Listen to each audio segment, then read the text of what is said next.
Hey guys, tonight we slip through the silken corridors of ancient Egypt into a world where jasmine lingers in the air and every whispered word could seal a fate. You're not just anyone here, you are chosen, hand-picked and veiled behind mystery, beauty, and silence. The Harem of the Pharaoh is more than a place.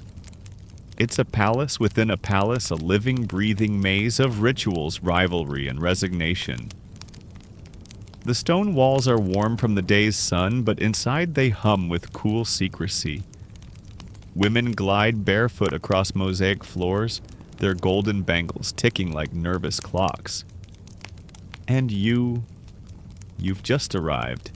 You feel the weight of the place immediately, its beauty presses down like a hand, too soft to feel threatening, yet far too firm to escape. Your feet crunch softly on sand-dusted tiles as the guard walks ahead of you, his spear tapping a rhythm. To your left, a palm tree stirs in a breeze no one else seems to feel. To your right, laughter floats from somewhere high-pitched, delicate, but unmistakably sharp. The harem gate yawns open like a jaw lined with gold. Inside, velvet drapes ripple even without wind. Perfumed smoke curls through carved vents and the ceiling gods. Even the ceiling glistens with lapis and gold. So before you get comfortable, take a moment to like the video and subscribe, but only if you genuinely enjoy what I do here. And hey, tell me where you're watching from and what time it is. I love knowing what corners of the world we're drifting off in.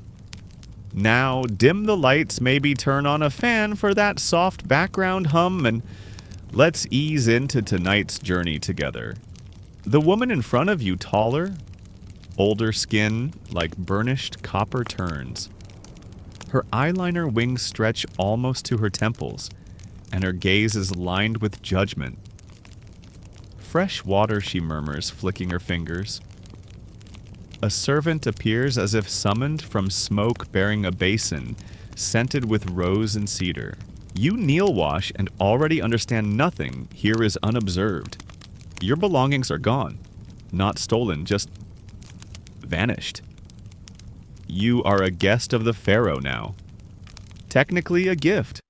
One that walks, speaks dreams, but not too loudly. The first room is circular, sunless. Cushions bloom across the floor like flowers arranged for display. Other women glance up, some with bored eyes, others sharp with curiosity. They are painted perfumed and posed like art that breathes. You're offered a robe the color of dusk and gold leaf sandals that pinch slightly at the toe. A tray floats past dates, figs, little honeyed things that glisten like jewels. You don't eat, not yet, because you're still trying to grasp it. You who once watched the Nile from a mud brick rooftop, who once carried water in clay jars balanced like halos, now stand in a palace where perfume costs more than your old village makes in a year. And what for? Beauty, obedience. Something darker. Historians still argue whether the royal harem was purely political, purely ornamental, or something more. A theater of influence, hidden power, maybe even espionage in silks. You're not sure what to believe yet, but when a cat slinks by its eyes lined with kohl, a sapphire charm at its neck, you understand something instinctively. The rules here aren't written, but break them and you vanish like spilled oil in sand. The sun outside fades from gold to garnet. Inside, the oil lamps flicker on with the smell of cinnamon and a crackle of saffron-colored flames. The light dances on bronze mirrors, and the room begins to sing with low, drifting voices, chants that rise and fall like breath. The older woman returns. She places a hand on your shoulder, not hard, but enough to say stand, and you do. She murmurs something about washing again before the evening incense, about how he might visit tonight. You glance at her eyes, asking the question your lips won't dare. She smiles thin and knowing. Not him, she says, just his spies. And that's when it hits you. Even the Pharaoh's gaze doesn't always come from his eyes. It might come from a flute player, a eunuch with a crooked smile, a servant arranging fruit, or a mirror. You're already being watched. Your name, the one your mother whispered into your ear during thunderstorms, the one your brother used when he dared you to climb the olive tree behind the house, has been taken. Here you're called Neferet. It means beautiful, but so does every other name they assign. No one asks what you want to be called. The palace doesn't care who you were before. Girls arrive with songs and stories braided into their hair, and by the time the palace is done with them, all that's left is oil silence and a new name pressed into their skin like a wax seal. So, Neferet you are. The eunuch who renames you is dressed in linen so fine it barely moves when he walks. His eyes are almond-shaped, his smile impossibly practiced. You have the face of an offering, he says gently, as though you should be grateful. You are not, but you nod. They mark the name on a scroll beside dozens of others, some crossed out, some double underlined in red ink. You don't ask what those markings mean. You already suspect the crossed out ones don't walk these halls anymore. As the scroll rolls back into its carved ivory tube, you catch a glimpse of another name, Asenath. Written beside it in a different hand, disobedient. You blink and the eunuch smiles at you again. Don't worry, he says, reading your silence like a scroll of his own. That's just an old name. No one remembers her now. The problem is, you do. You'd heard stories of Asenath in the village. A farmer's daughter taken for her amber eyes. She once served in the Pharaoh's harem, and then she didn't. Some say she escaped. Others say she never truly existed at all. Historians still argue whether such women left behind real legacies, or whether they lived only in the margins of other people's stories. The name Neferet settles into your mouth like a kernel of pomegranate, bitter, sweet, sticky, dangerous to swallow. Later that evening, you sit on a terrace overlooking a shallow lotus pond. The stone is warm beneath you. You run your fingers across the grooves, each one carved centuries ago, maybe by another girl, another Neferet. You wonder how many of them there were. How many girls were offered renamed, silenced, and painted into the background of someone else's glory? The wind smells like frankincense and myrrh, but beneath that is something realer sweatstone dust and the iron scent of fear.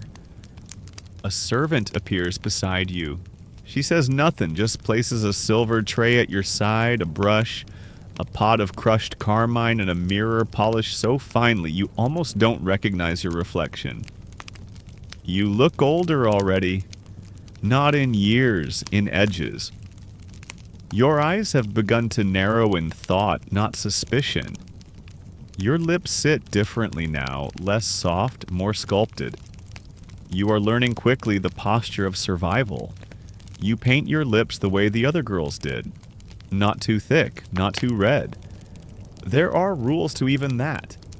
And as you lean in toward the mirror, the servant still standing silent behind you finally speaks. He likes quiet ones, she says. But not too quiet. If he forgets your voice, he forgets you exist. You turn.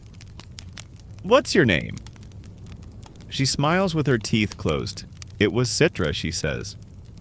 Before what you ask. She doesn't answer. You learn that almost everyone here has a before.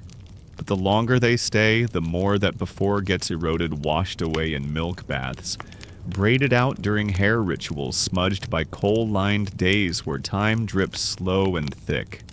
That night, as the stars pierce the sky like needles through velvet, you lie on your sleeping mat and listen. One girl sobs softly behind a curtain. Another murmurs a prayer to a goddess you've never heard of.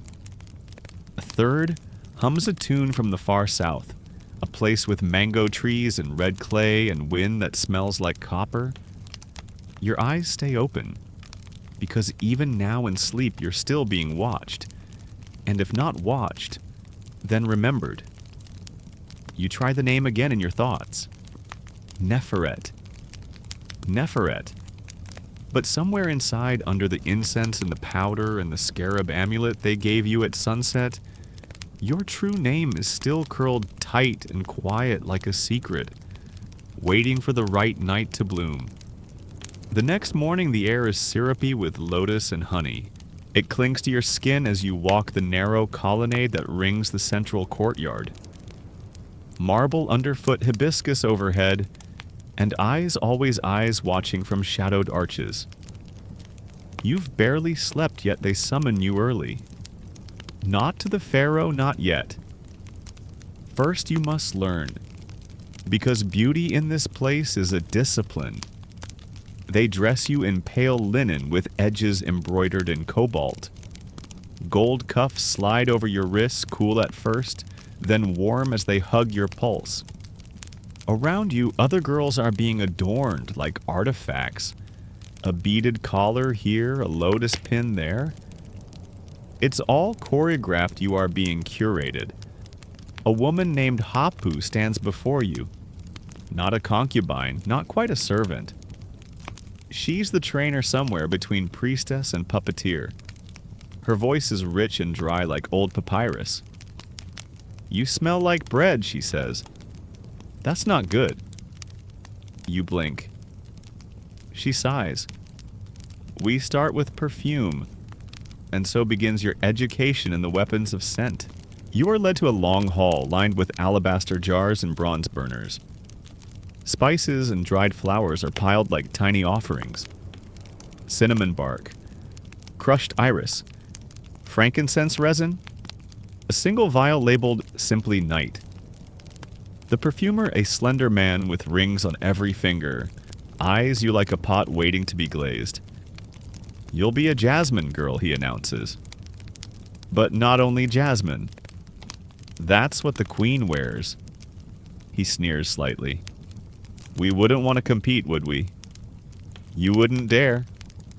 So they teach you how to apply scent in layers, oil at the wrists, a touch at the base of the throat, then smoke curled into your hair. It isn't just about smelling sweet. It's about who will remember you, how they will remember you. Some women here never speak, but they are unforgettable. Hapu watches you as you perfume yourself, nodding slowly.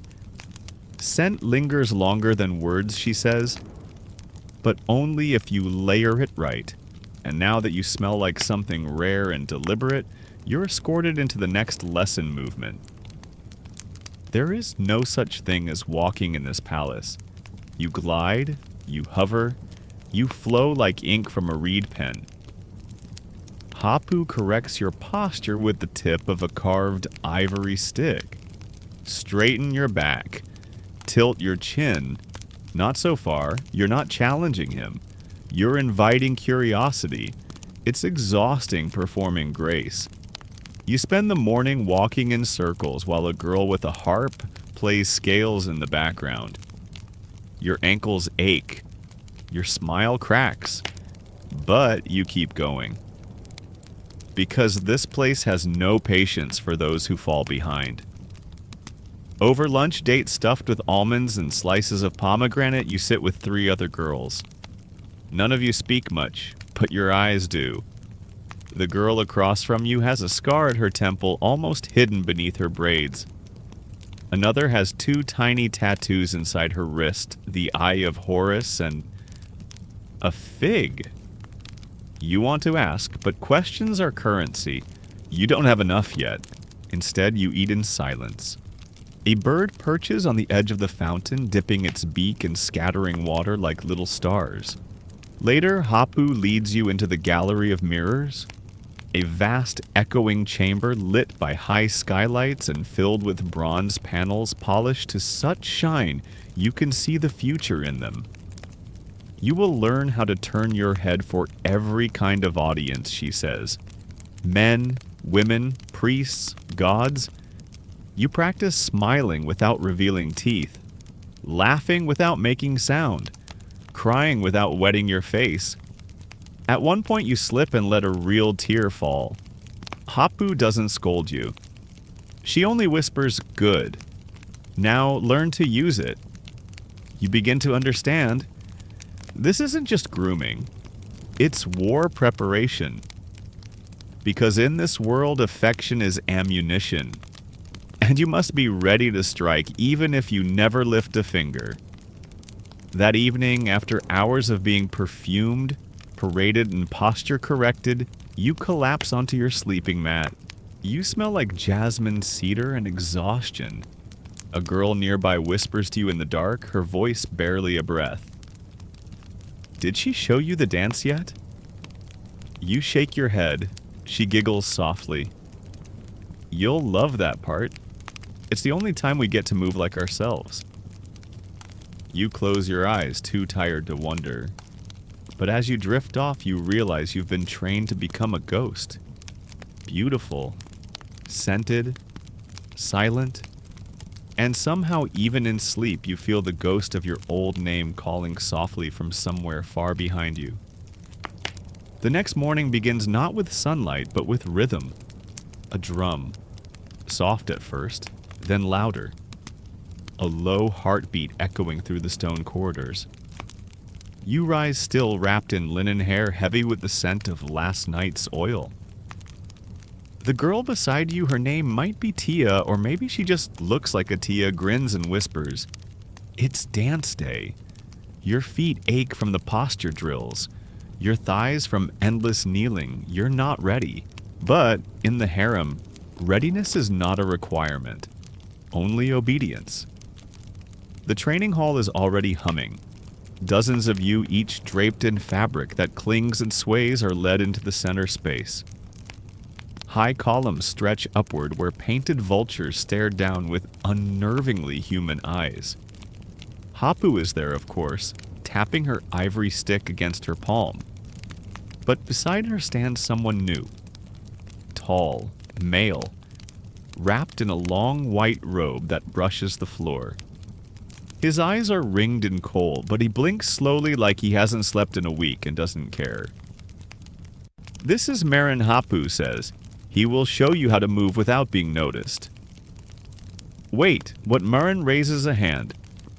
"You've learned how to be beautiful," he says. "Now you'll learn how to be unforgettable." And just like that, the rhythm changes. The drums melt into lyre strings. A flute joins in high liquid notes that seem to shimmer in the air like heat waves. "Don't copy me," he says. "Feel the music. Pretend you're water." You don't feel like water. You feel like dry papyrus cracking under pressure. But then he moves. Marin doesn't dance. He evaporates and reforms, gliding across the floor like a wisp of wind. Every flick of his hand says something. Every turn of his shoulder is a whisper you're trying desperately to hear. You follow. Your hips circle slower than they should. Your arms too rigid. But your eyes begin to tell a story. That's what he notices. "Narrated," he says suddenly. "You. Do it again." You do. This time your hands fall like petals. Your breath times itself with the flute. For a moment, just a breath of a moment, you vanish into the music. When you stop, the room is quiet. You feel eyes on you, not the cold, calculating kind, but something softer. Curious. Careful. "Not bad," Marin mutters, then to Hapu. "She could be ready, for what you're not sure." The rest of the morning is a blur of movement. Turns, pauses, smiles timed like clockwork. You sweat not from heat, but from the weight of attention. At lunch, the girl who might be Tia nudges you. "He touched your wrist," she says. "He never touches wrists." You laugh because it's better than panicking. Later, after the meal, you find yourself alone in the perfumery corridor. Not by accident. Marin is there. Again. He doesn't approach, just stands beside a shelf of myrrh and murmurs. The Pharaoh doesn't like dancers who dance for themselves, but he loves stories, especially ones told with hips. You don't answer. He nods. Good, keep quiet. Let them wonder what you know. Then he's gone slipping behind a curtain like a magician into fog. You wonder who trained him. Back in the sleeping quarters, the girls chatter about a Nubian envoy coming soon. He's dark as ebony, one whispers, and taller than Pharaoh, another adds. I heard he brings leopard pelts and gold as thick as bread loaves, says a third. You listen, but say nothing, because what really matters isn't the gifts. It's what Pharaoh wants to trade in return. Sometimes that means alliances. Sometimes that means women. And maybe, just maybe, that means you. You lie awake that night, fingers tracing patterns on the stone beside your mat. You draw a lotus, a falcon, and finally the hieroglyph of your old name remembered. Not by lips, but by hand. It's the only place it exists now. A memory in motion. Still you trace it, and as the music from the dance hall fades into silence, you tell yourself you are more than a name. You are a story that hasn't been told yet. Morning again, and the air holds its breath. Something is different. You notice it first in the way the servants move faster, quieter, glancing at each other with a kind of nervous choreography. The usual rhythm of the harem has shifted like a song, suddenly changing key. No one says it aloud, but the news arrives anyway. The Pharaoh is walking the gardens today, not his guards, not his messengers. Him, the livest god, the son of Ra, the man whose presence can summon festivals or funerals. You try not to let it settle in your body like dread, but it does. Hapu lines the courtyard's edge with the chosen girls, 14 of you, all standing like delicate reeds in a breeze that hasn't come yet. You're placed second from the end, not first too obvious, not last too invisible. Just enough to be remembered if he looks. The gardens are a masterpiece of forced nature. Papyrus stalks sway beside ponds still as glass. Palms lean like gossiping old women. Even the birds seem to sing more carefully today. And then he arrives. You don't hear his footsteps. You hear the reaction to them like a wave rushing ahead of the boat. He's shorter than you imagined. Not small, but less colossal. The statues lied as statues always do, but his eyes, those are real. Sharp, serene, dangerous in their detachment. He doesn't walk, he floats, surrounded by attendants shaded by a parasol of ostrich feathers, trailed by perfume bearers wafting scent into his path like prayers in smoke. He stops. Looks. At you. Not long, just a beat. Maybe less. But your spine reacts like it's been struck by lightning. Every bone aligns, every cell holds its breath. Then he's gone. Just like that. But the world is different now. He looked. No one says anything, no one dares. But the girls around you change slightly. They watch you more now. Some with curiosity, others with calculation, a few with something colder than either. That evening, your dinner tray comes with an extra fig. The girls notice. No one comments. But the fig says enough. He saw you. You remember a tale your grandmother told about a princess who once caught a god's attention with a single blink. She was given gifts, power songs sung in her name. And then one day she vanished, turned to smoke, they said. Even gods grow bored. You tuck the fig into your sleeve. You'll save it for later, or maybe not eat it at all. Because in this palace, even fruit has meaning. Later that night, Hapu visits your sleeping chamber. Unusual. She never comes here after dark. She stands by your mat and lowers herself with a groan. He looked at you. She says, not as a question.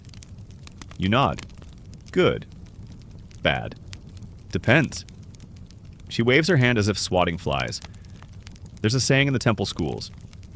The falcon's gaze is light, but its talons are heavy. You wait. She reaches into her robe and hands you something wrapped in cloth. You unfold it, a small jar. This, she says, is called nesem. Rare, imported from the eastern deserts. Just a dab on the wrist, it smells like longing.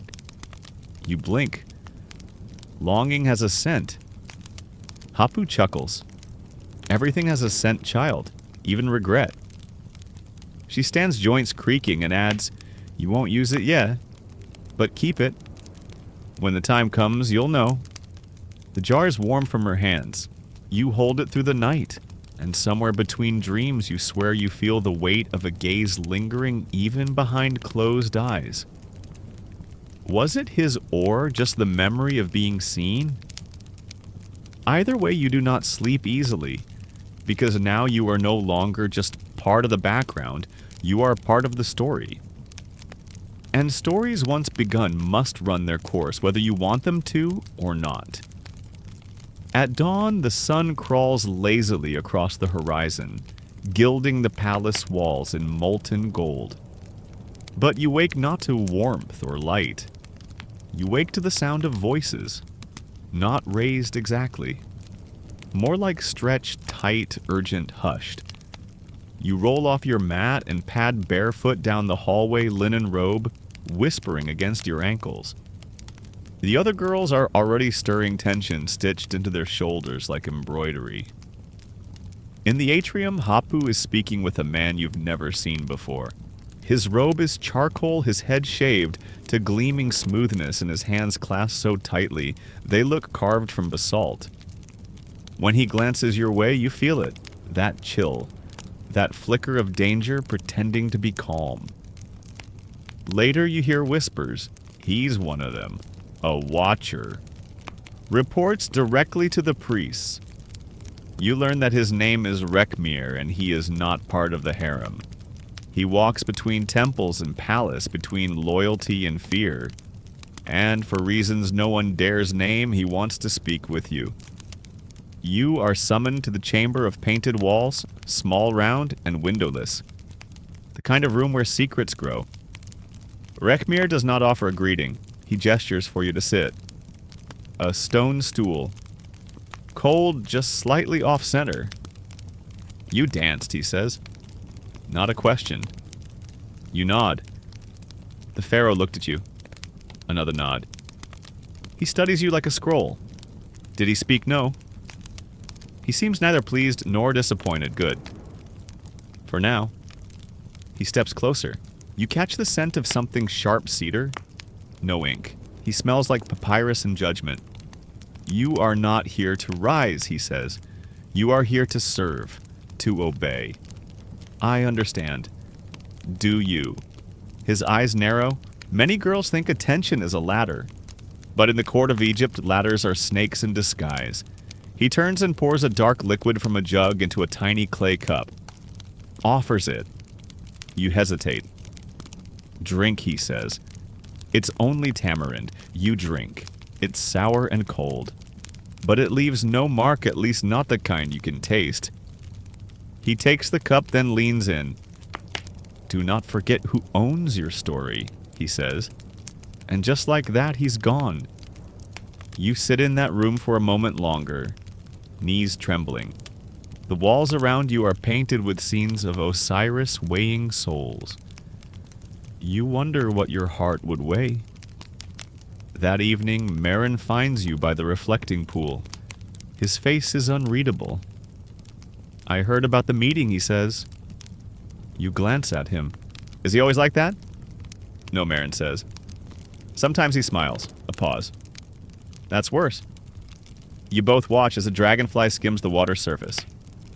Marin sighs. They don't like unpredictability. You are unpredictable. Is that bad? He shrugs. It's dangerous, but sometimes dangerous is useful. You don't answer. because even now the echo of Rekhmire's voice rattles around your skull like a loose bead. Do not forget who owns your story. Back in the Harem chamber, Hapu applies kohl to your eyes. You met the inked one, she says with a nod. They think they know everything. They don't, you ask. She tilts your chin up. They don't even know who they fear most. That's why they watch so many people. The moment they stop watching you, then you worry. You look into the polished mirror. Who is this girl, with the deep black eyes lined like a falcon Neferet? Or someone else entirely? You sleep lightly that night, your ears tuned for whispers. But the palace is quiet. Too quiet. And in that silence, you realize something else. You are no longer just a dancer or a name. You are a piece on the board. And someone somewhere has just made the first move. You wake to find the sun already high blazing through the carved lattice of your chamber, scattering golden patterns across the floor like scattered offerings. And beside your mat, a gift. Not a lavish one. Something almost humble. A strip of linen embroidered with a falcon in flight. Folded beside it, a dried lotus bloom. Still fragrant, still soft. No note, no name. You stare at it for a long while before touching it. It can mean anything. A blessing, a warning, a test. The falcon, of course, is the emblem of Horus, protector of the throne, but it's also the Pharaoh's signet. His eyes, his wings, his will. You wrap the cloth around your wrist and go about the morning as if nothing has changed, but everything has. Whispers follow you like shadows today. Girls glance up, then away. One leaves a room the moment you enter. Even Hapu watches you differently. Over breakfast honey bread and slices of pickled radish, you try to act normal. But that's the trick, isn't it? Normal is always a performance. Mid-morning, a eunuch appears at the threshold of the training chamber. Neferet, he calls. Just once. Your name now falls from their mouths with the weight of officialdom. You follow him silently. Through halls you don't usually walk, past statues you haven't memorized yet. He brings you to a small antechamber filled with the scent of melting beeswax and cooled incense. There, seated on a low-cushioned platform, is the man. But not just any man. He's dressed in the plain robes of a servant. Yet his posture speaks differently. Straight-backed, alert. A scroll lies across his lap, his fingers stained with ink. He looks up. The scribe. Sit, he says, tapping a cushion across from him. You do. My name is Panersi, he says. I record things. Things not meant for public walls. You stay silent. He gestures to the scroll. Do you know how to read? You shake your head. He nods as if that was expected. Would you like to? Now that surprises you, why you ask? He smiles faintly. Because not every cage is built of stone. Some are built of silence. That hits you somewhere deep. And so he begins. Not with the names of gods or chants of old kings, but with simple things.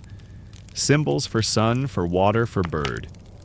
He draws them in soot-black ink on scraps of worn papyrus hands, warm and gentle as he corrects your strokes. You learn the symbol for I, for want, for leave. He watches you closely. Careful, he says. Some words are dangerous even in thought. You nod. But you keep the papyrus. Later back in your quarters, you hide it beneath your mat, folded carefully like a secret waiting for permission to bloom. The next night, the air grows heavy again. A storm brews somewhere beyond the desert's edge. You can feel it in your bones, and so can the palace. Because Rekhmire returns, not to speak, not to threaten. He walks through the harem like a shadow, his eyes tracing every corner, every girl, every breath. When he sees you, he says nothing, but you notice his hand rests on the hilt of a blade tucked just out of sight beneath his robes. You wonder who he expects to use it on, and whether that person has already started planning their next move. That night, the ink on your fingers smudges as you practice words you were never meant to know, and the falcon cloth around your wrist feels a little tighter, like it's holding you back, or bracing you for flight.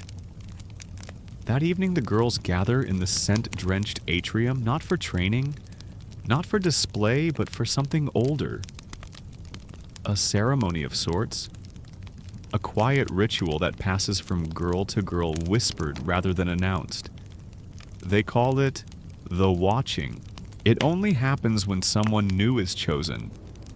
Not formally, not by decree, but in the way a river chooses its bend, inevitable unseen, whispered in ripples. And tonight the current has chosen you. You're told to sit in the center of the lotus-tiled pool, feet submerged, ankles kissed by cool water. Around you, 14 girls take their places in silence. Their faces are painted more dramatically than usual, not for seduction, but for shadows. Kohl drawn into talons at the corners of their eyes. Lips like crescent moons. Each girl brings a bowl, milk, honey, ash, rose petals, cinnamon, sand, and something that looks like ink but smells like sorrow. One by one, they dip their fingers and paint you not in full strokes, but tiny symbols. A falcon's eye on your collarbone, a teardrop under one ear, a crescent on your inner wrist. None of them speak. Until the oldest among them, Citra, places a final mark in the center of your forehead. A spiral. For remembrance, she murmurs, so that even if you forget who you were, something remembers. The ritual ends with silence. No applause, no blessing. Only the gentle sound of the pool's ripple and the sigh of oil lamps burning low. You are now seen. Not just by the Pharaoh, by them. They've marked you as one who walks a new path, dangerous, yes, but also potentially powerful. Back in your quarters, the milk and ash stiffen into a fragile crust on your skin. You don't wash it off, not yet. Instead, you sit by the tiny window and watch the stars. The same stars you saw from your village rooftop. Only now they look different, closer, sharper, like they're watching back. In the hallway outside, you hear a soft argument between two eunuchs. You don't catch most of it, just one phrase urgent and low. She shouldn't be favored. It'll upset the balance. The other responds too quietly to hear. Then footsteps retreat. Upset the balance, you didn't ask for favor, but it's finding you all the same. Later, Marin appears ghost-like at the edge of your curtain. Come, he says. You follow him to the southern gallery, rarely used, lit only by moonlight and one flickering torch. There a single mirror stands. Not bronze, not polished stone. Glass. Imported. Prized. A thing only royalty touches. He gestures. Look. You do. And for the first time in weeks you see you. Not just the girl named Neferet, not just the painted harem ghost, but the girl who climbed olive trees, who sang to her goat, who snuck dates from her mother's basket. I remember her, you say softly. Marin nods. Good. She's the only one who'll protect you now. You leave the gallery with new silence clinging to you, not the enforced kind, but the kind that grows from knowing too much. And that night before sleep, you press your finger to the spiral on your forehead. Still there. Still remembering. Even if the rest of the world forgets. The morning arrives wrapped in silk and secrets. You're summoned earlier than usual, well before the other girls have stirred, before the sun has risen beyond the palace walls. A eunuch thin and silent gestures you forward. You know better than to ask where you're going. Down corridors not warmed by daylight, past statues that seem to whisper as you pass, you are led to a small open chamber where vines crawl up alabaster columns and the air smells of crushed fig leaves. Waiting for you is a tray.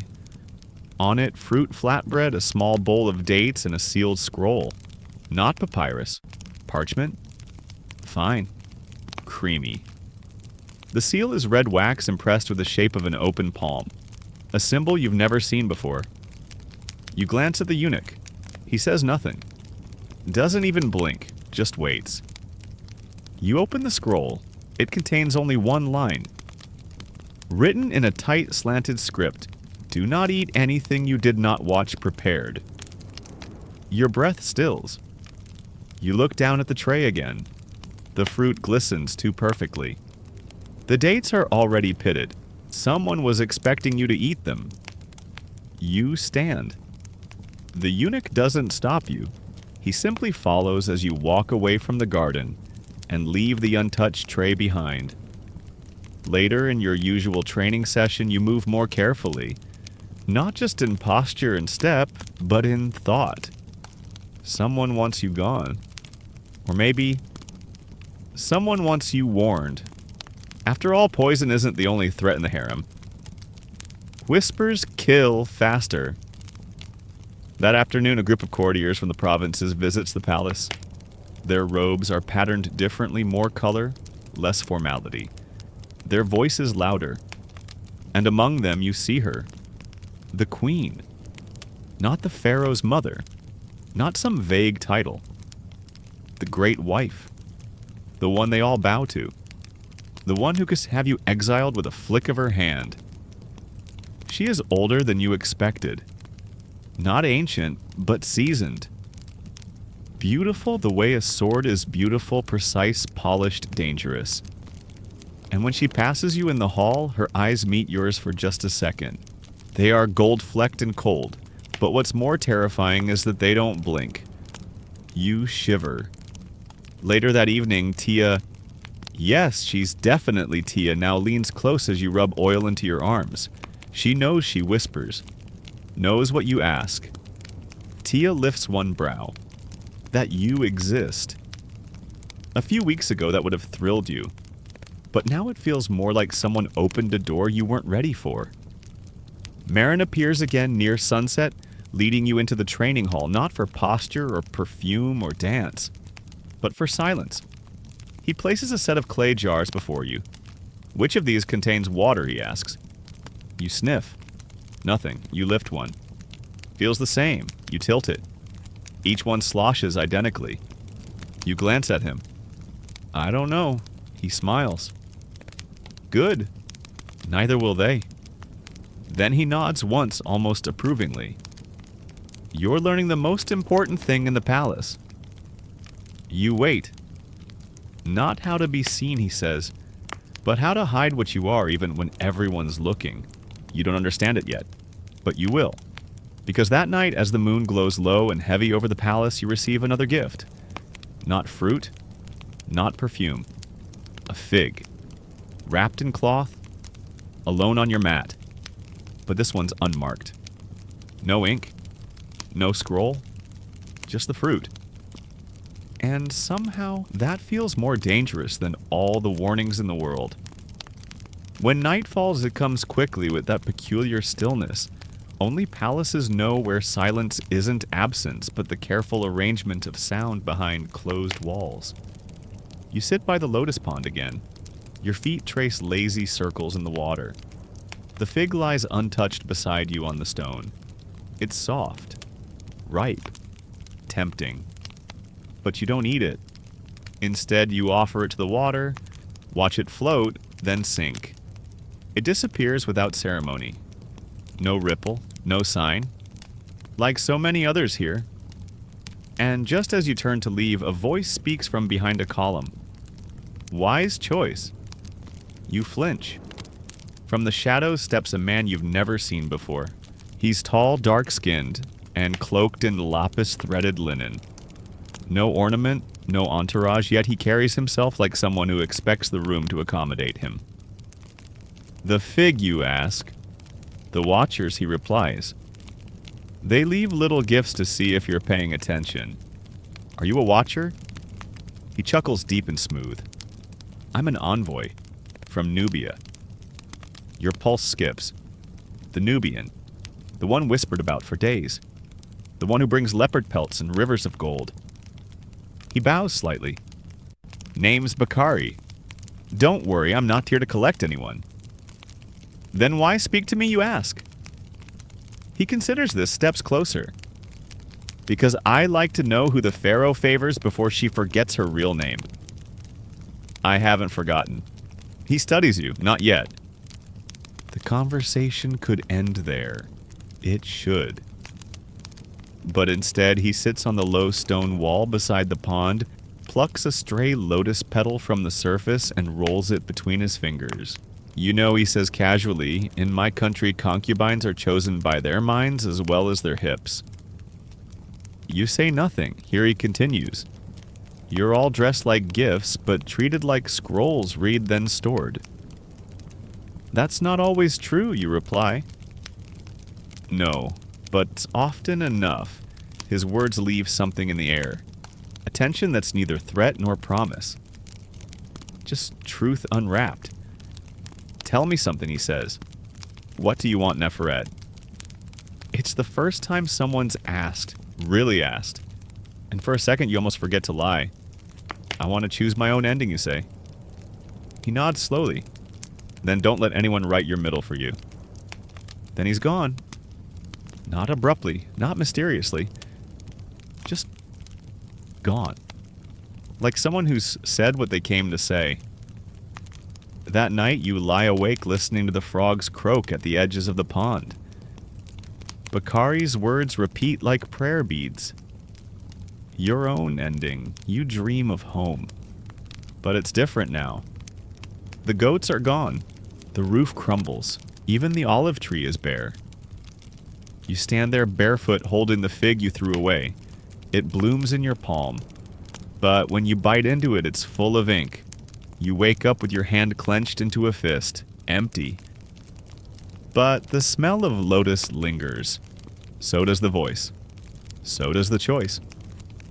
By mid-morning, the palace hums with something new. Not excitement, not dread, anticipation. Word spreads like honey spilled on sandstone the queen has summoned a private audience. Not with nobles, not with priests. With you. No message, no reason. Just a name spoken aloud in the garden court. Neferet. You're bathed in milk and scrubbed with salt. Braided and scented. Your palms painted with crushed rose petals until they glow like sunset. Hapu watches you closely as the servants work. She doesn't speak until the final bangle is fastened at your wrist. When she looks at you, she murmurs, "Don't look back too long." Why, you ask? Because she can see through you, Hapu says. And because she might not like what she finds. The queen's chambers are nothing like the ones you've known. They are not pretty. They are powerful. Walls of cool basalt. Furnishings of cedar and ivory but restrained. A room that speaks not of luxury but rule. She is already seated when you enter. A lioness lounging in a throne of silence. Her robe is layered white linen trimmed in garnet thread. Her hair falls in heavy plaits beaded and perfectly still. Her gaze lifts slowly. You bow low. Stand, she says. Her voice is warm honey poured over a dagger's edge. You obey. She studies you, not as a rival, not even as a curiosity, but as a future. I've seen girls like you before, she says. Too clever. Too quiet. Too watched. You say nothing, she leans forward. I could ruin you, Neferet. Whisper once to Rekhmire and your name is Ash. Still you say nothing. A pause. Then she smiles, unexpected, half-wicked. But where's the fun in that? She gestures and a servant brings a tray. 2 cups of hibiscus tea. No figs this time? No scrolls? The queen takes a sip, then hands the other to you. Do you know what this is? She asks. Hibiscus, you say. She nods. And you hesitate. Sour. Red. Stains the tongue. Exactly. She sips again. It's truth in liquid. And it reminds you of what that beauty can bite. The queen sets her cup down. Tell me, do you want him? You blink. The Pharaoh. She chuckles. Who else? The gardener. I don't know, you admit. Good answer, she says. Honest. And also useless. She stands now crossing the room with the slow grace of someone who has never been hurried. You'll get your knight, she says. Maybe more than one. But you won't win. Because you'll stop me. No. She turns to face you. Because he never remembers. That lands like a stone in your chest. But she continues, I could remember you. If you make yourself useful. To you, to the throne, she says. Which is not always the same. A long pause. Then she lifts a necklace from a box at her side. A scarab obsidian and turquoise, its legs wrapped in delicate gold. She places it around your neck herself. Wear this, she says, when you are called, and when he asks you what you dream of. She leans in. Her voice is a breath. Lie. The meeting ends. You walk out heavier than you entered, not with dread, with meaning. You are now part of her game, and you're not even sure if that's a promotion or a sentence. That evening, the sky bleeds violet as the last sliver of sun slips beneath the desert's edge. You sit on the edge of your sleeping mat fingers, brushing the obsidian scarab, now warm against your chest. The queen placed it there with her own hands. A mark, a charm, or a collar the girls notice. Of course they do. No one mentions it directly, but they move differently around you. Softer, slower, a ripple of caution through their otherwise effortless grace. You've been marked. Not by favor, by alignment. And that might be worse. Just before the oil lamps are dimmed, a young eunuch slips through the curtain with a message.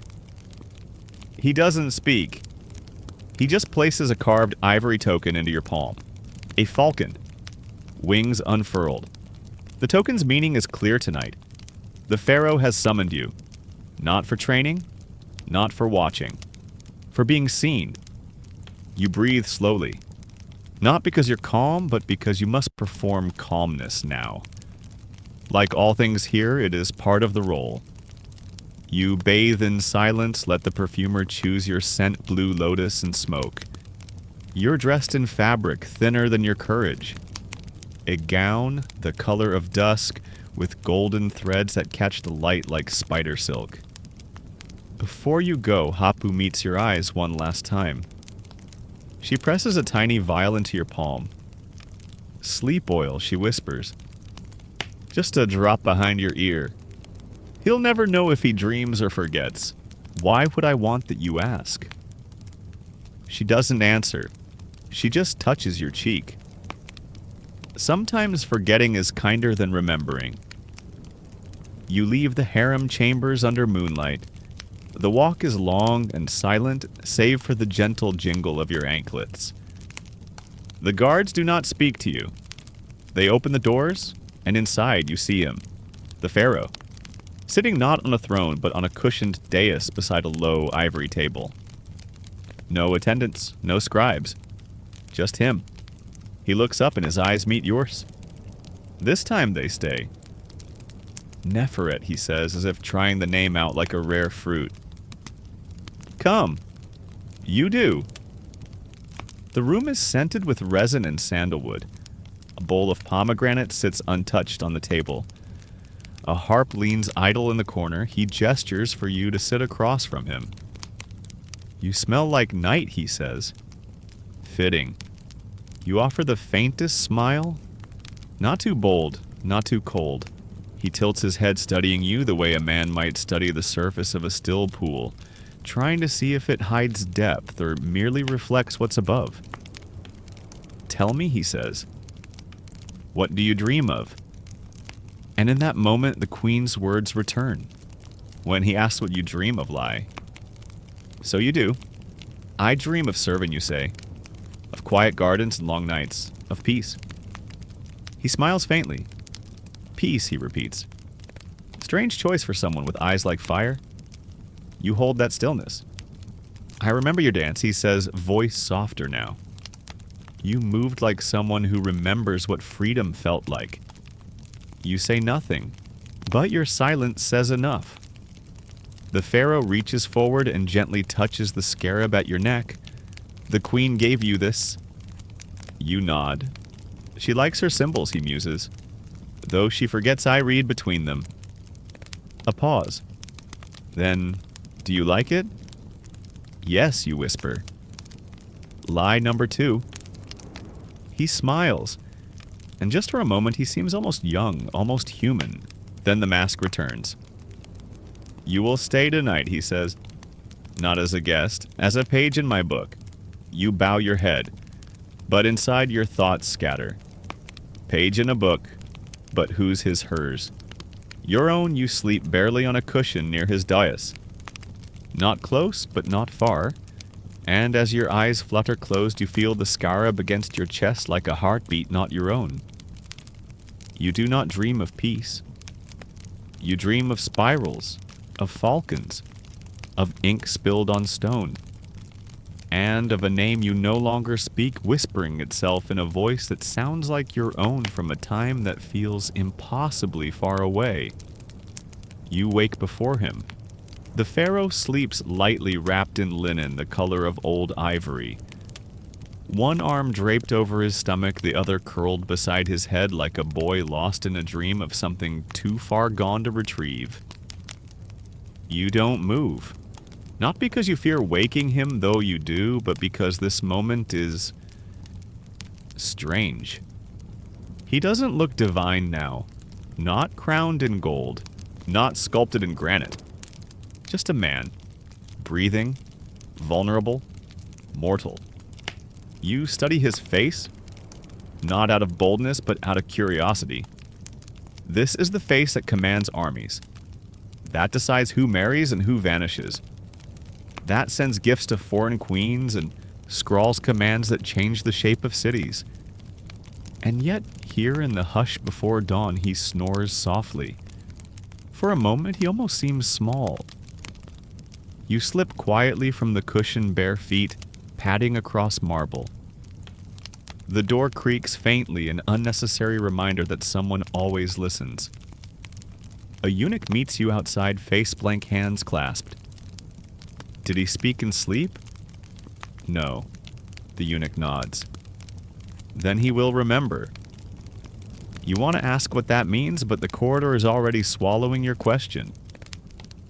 Back in the harem, the girls do not meet your eyes, not yet. You smell different now. Not of perfume, but of access. You were there, you were seen, you were heard. And now you are being measured. By midday, you are summoned to the scribe's chamber.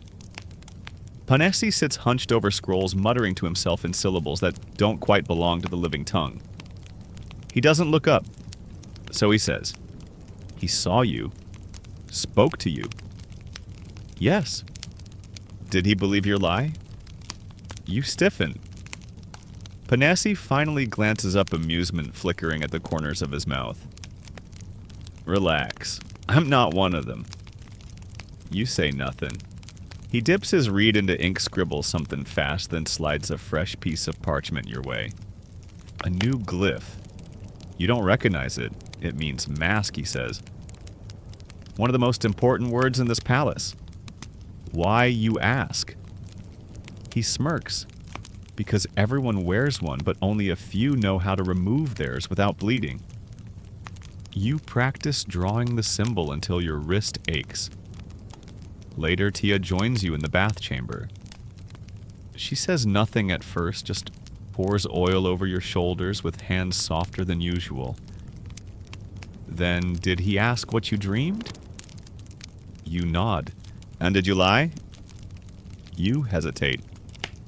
Tia smiles not kindly. Good. She stands, dries her hands, and adds over her shoulder. If he thinks he knows you, you're already lost. That evening, a feast. The Nubian envoy is in attendance again, draped in silk that seems to drink the firelight. He raises a goblet to you across the hall, not lasciviously, not even flirtatiously. Just recognition. You nod back. The queen sits beside the pharaoh tonight. Her hand rests on his arm, but her eyes scan the room like a hawk circling a field. You keep your gaze low, but not too low. Balance is everything. You're not summoned again that night, or the next. But the difference has already settled. You are no longer part of the background. You are a variable, a player. A story they've begun to write, even if the ending is still hidden. And as the full moon rises over the palace, casting silver light over the lotus ponds and sandstone columns, you whisper your old name to yourself once more. Not to reclaim it, just to remember it. Because soon, memory may be all you have left of it. The next morning you are assigned to the prince. Not the pharaoh, his son. The Godchild, they call him? Not yet 10. Small, wiry, with the solemn eyes of someone who's already seen too much. No ceremony, no explanation. One moment you're brushing rose oil into your hair, the next you're being led to the garden by a eunuch who simply says, "He asked for someone new." The boy waits beneath a tamarisk tree, legs folded, hands resting in his lap. A scattering of clay animal figurines surrounds him, crocodiles, ibises, lions. When he sees you, he doesn't smile. He just points to the space beside him. You sit. "I'm not allowed sharp things," he says, "not even to carve." You nod. He picks up a lion, strokes its crude mane. This one's name is Hekin. It means command. I gave it to myself first, then to the lion. He hands it to you. You take it gently, running your thumb along its etched back. That's a good name. "I'm not supposed to like you," he adds, matter of fact. Oh, you reply. "Why not?" "Because you're too quiet." He says it like someone quoting a warning. You look at him. Really look. And you see it now, the stiffness in his spine, the shadows under his eyes, the flinch that lives just under his skin. He may be a godchild, but he's also a pawn. You change the subject. "Do you know how to play sonnet?" He frowns. "Yes, but the servants always let me win." You smile. "I don't." His eyes flick up, surprised, curious. "And so you play?" "Under the tamarisk, on a small ivory board with carved ebony pieces." You win the first round. Barely. He demands a rematch. By the third round, he's smiling, just barely, but it's real. That's when you hear it. A cough. Deliberate. You glance up and see a priest standing at the edge of the colonnade. Tall, thin, face as unreadable as moonstone. He nods once at the prince. Not at you. And leaves. The boy watches him go. He listens to what I dream about, he mutters. "Do you tell him the truth, you ask?" "Sometimes," he says, "but not all the time." You nod. Good. Dreams are for you, not for them. That night, as the palace settles under its canopy of stars, you're summoned not to the pharaoh, not to the queen, but to the child. A quiet knock at your chamber. A eunuch with a flickering lamp and a message he had a bad dream. You walk through the hush of midnight corridors to the nursery wing. The prince lies awake, clutching the lion. His lips tremble, though he says nothing. You sit beside him. What did you see? He shakes his head.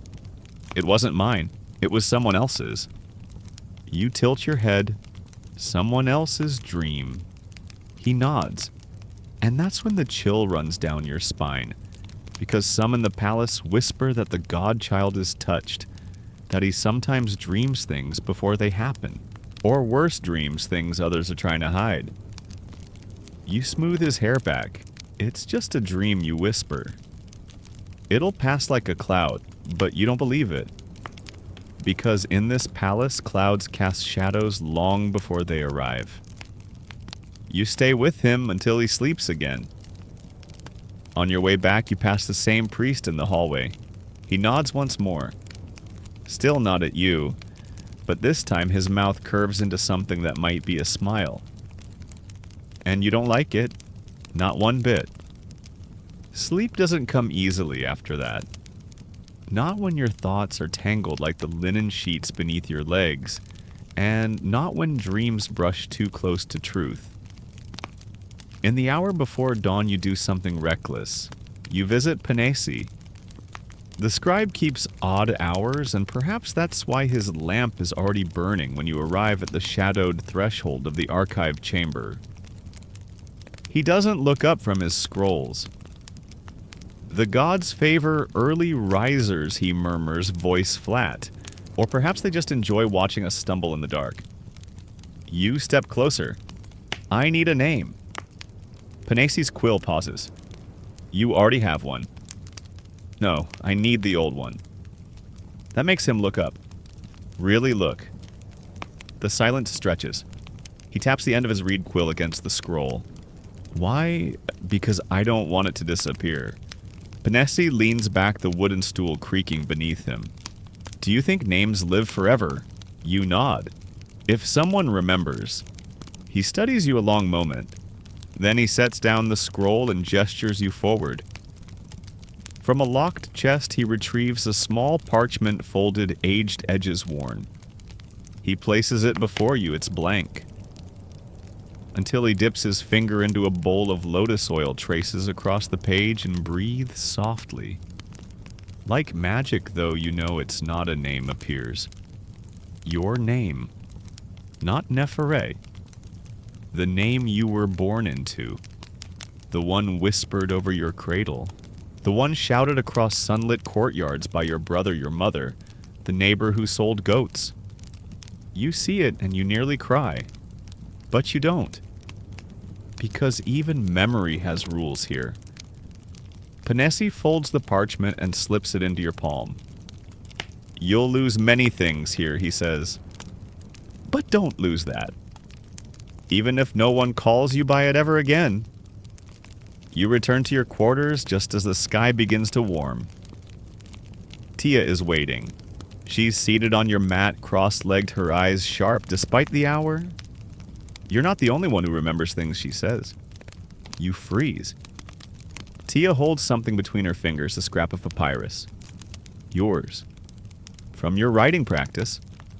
The glyph for mask. I found this under your pillow, she says. It's sloppy. You try to snatch it, but she pulls it away. Relax, she says. I'm not going to tell anyone. I could, but I won't. Why? She shrugs. Because I like knowing things people don't think I know.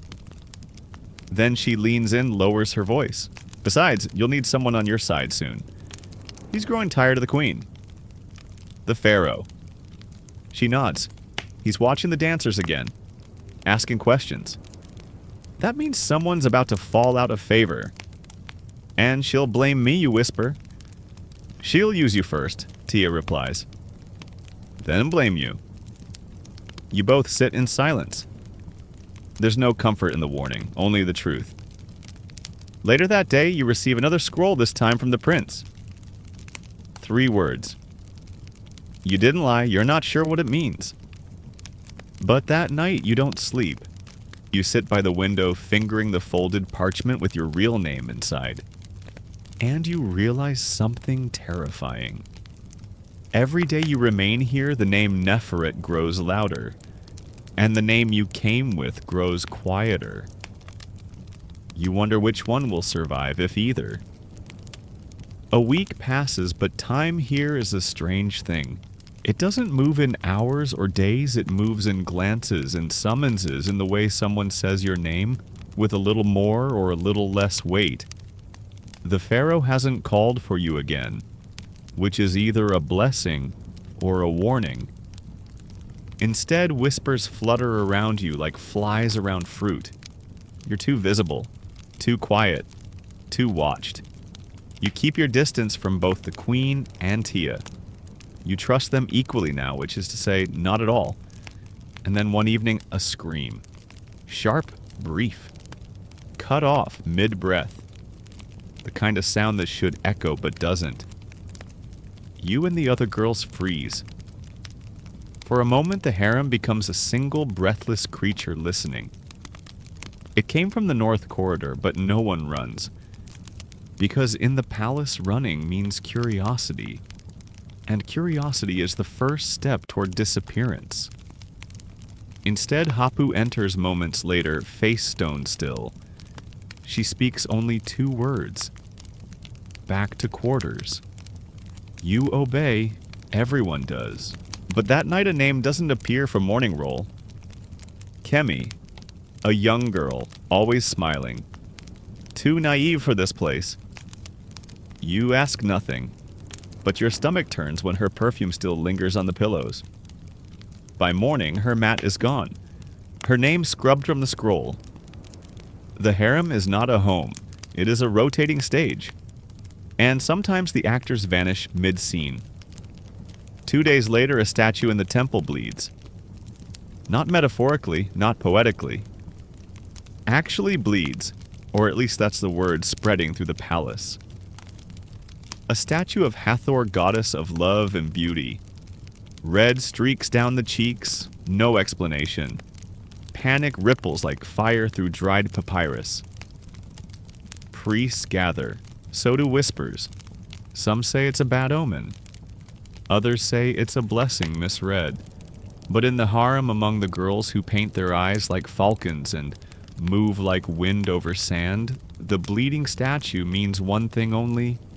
Someone's made the gods angry. And the gods are looking for who? Rekhmire returns. He walks the halls silently, pausing in doorways, tracing fingers along windowsills, sniffing the air like a hound. He says little, but the way he looks at you says enough. He suspects something, but of what you're not yet sure. Marin finds you after sunset near the bathhouse. He pulls you into the shadow of a column. Did you see the statue? He asks. No, he nods. Doesn't matter. It's real enough in people's minds. Was it blood? He looks at you. What difference does it make? You don't answer. He leans closer. They're looking for a scapegoat. Me, not yet. But someone. Soon. You breathe deeply, feeling the scarab necklace under your robe. It's warmer than usual. Do you believe in signs, you ask? Marin shrugs. I believe in people. And people believe in signs. That night you dream of Kemi.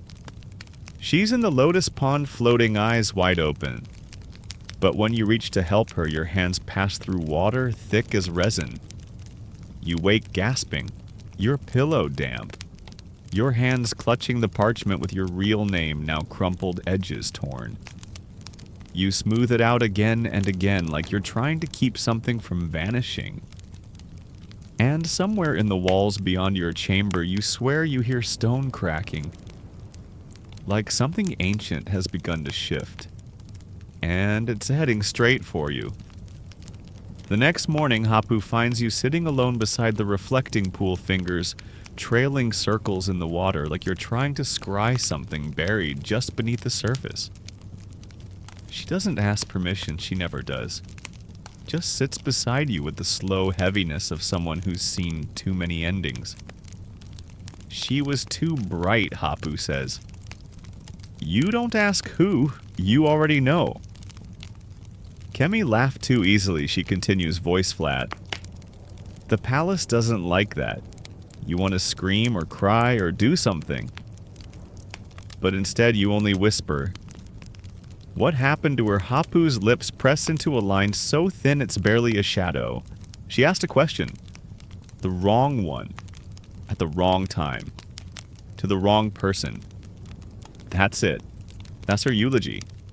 And then Hapu looks at you not the way she used to, with casual condescension or silent expectation, but with the faintest flicker of fear. She liked you, she says.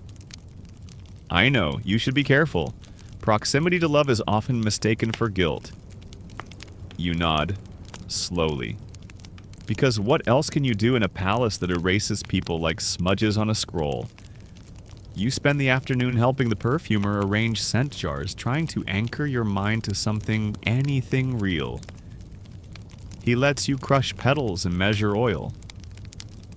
You ask about his life before this. He pretends not to hear, but his hands shake when he pours.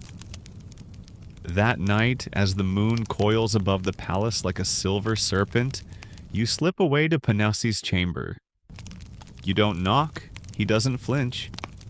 He simply sets down his reed pen and says, "She wasn't supposed to vanish. She was my friend." Panessi nods. That's the danger. You sit across from him. Why do you stay? He looks tired, because if I leave, the truth does too. A pause, then he retrieves a scroll. Thin. Fragile. Marked with names that haven't been spoken aloud in years. What is this, you ask? The others, he replies. The ones no one remembers anymore.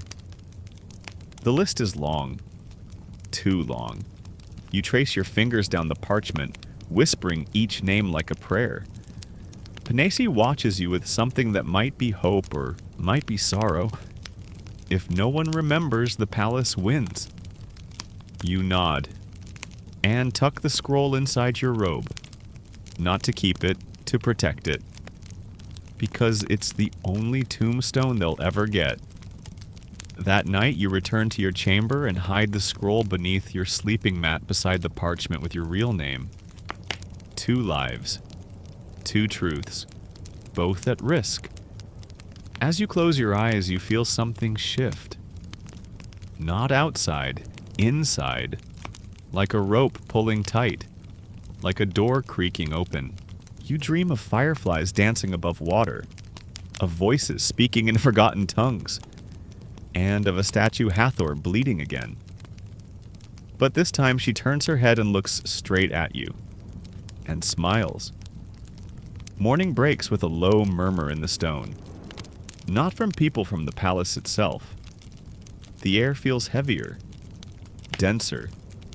As if the very walls are exhaling something long held in. The scent of salt hangs strangely on the breeze, though the sea is far away. And the birds, normally gossipy and shrill, are silent. In the harem, girls move slower. As if even Grace must tread carefully today. You are summoned again.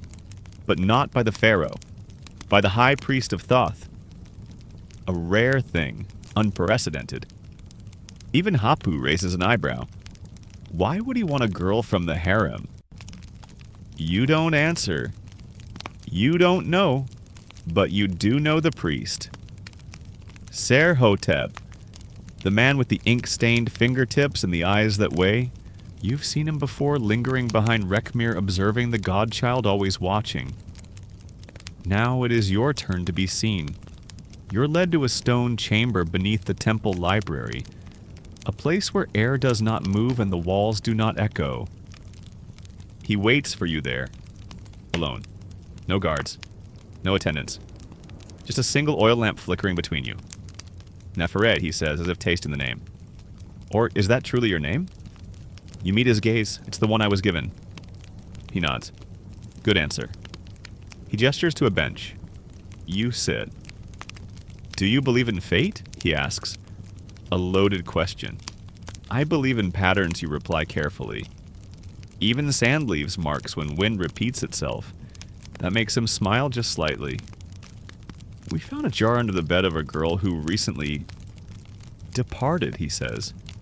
Your throat tightens. Kemi, you say softly. Yes, you brace yourself. It contained an oil used only in rites of invocation, he continues. Too strong for perfume, too strange for pleasure. He leans forward. Do you know what she was doing with it? You don't lie. No. Perhaps not, he says. But she was close to you. A pause. You too were marked by the queen. You too have the Pharaoh's eye, and the child's trust. Each phrase lands like a step on a staircase you didn't mean to climb. What do you want with me, you ask? He doesn't answer. Instead, he retrieves a scroll and unrolls it. It's a diagram, a ritual. Circles, stars, names. One name is circled 3 times, Neferet. You stare. I didn't ask for this. Didn't you, he says. The gods don't care who asked, they care who's ready. He leans in again, eyes narrowing. There are doors in this palace that don't open with keys, only with questions. And if I don't ask you whisper. He smiles. Then they will ask you.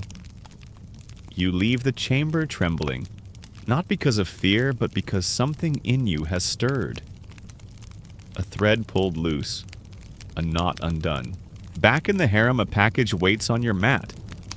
Wrapped in black linen, unmarked. Inside a small jar. Just like the one they found beneath Kemi's bed, and beneath it a scrap of parchment. Just one word scrawled in frantic ink. Remember, you hide the jar. You say nothing. That night your dreams are thick. You see yourself beneath the statue of Hathor, hands covered in red. Not blood. Ink. And in your other hand a scroll. Your name is on it. Not Neferet. The real one. You wake gasping. And realize that you were never given a role in this palace. You were summoned. The sun rises blood orange over the palace walls, casting long shadows through the harem like fingers reaching for something just out of reach. You're not called for training, not summoned for attendance, not even offered breakfast. You are left alone, which is in the palace rarely a gift and almost always a test. So you wait, not idly. You clean your mat. Straighten your robe. Rewrap the parchment with your true name. Place it inside the hollow base of your perfume jar, hidden from even the most inquisitive eyes. Then you retrieve the small jar wrapped in black. Kemi's jar, or one just like it. You unstopper it cautiously, holding it to your nose. The scent is ancient. Not sweet, not foul. It smells like heat. Like stone just before a sandstorm. You dab the faintest trace at the base of your throat. Nothing happens. But something changes.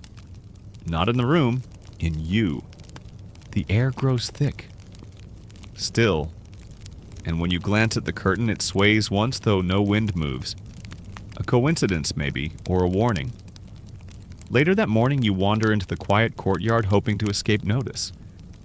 But someone's already there. The prince. He sits cross-legged beside the lotus pool, barefoot, eyes focused on the water. In front of him floats one of his clay animals, this time a falcon. You join him in silence. After a while he speaks. I saw her again, he says. Kemi, he nods. She wasn't crying. You don't ask how. You already know he dreams in ways others can't understand. She said the ink is blood, and the blood is memory. Your breath stills. She said your name is changing. You turn to him. My name? He looks at you not the way a child should, but the way an oracle might. She said you were written before you were born. It takes everything in you not to cry, not to run.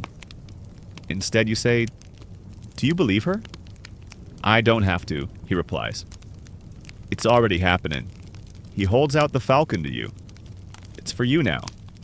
You take it.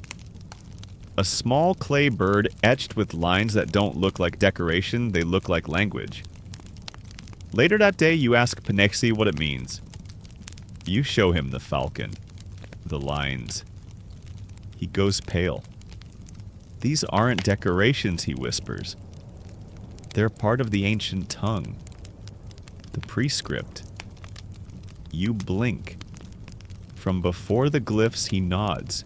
From the time when gods walked as men and women carved futures in stone before speaking them aloud. What does it say? He doesn't answer immediately. Just breathes slowly like he's afraid of the answer.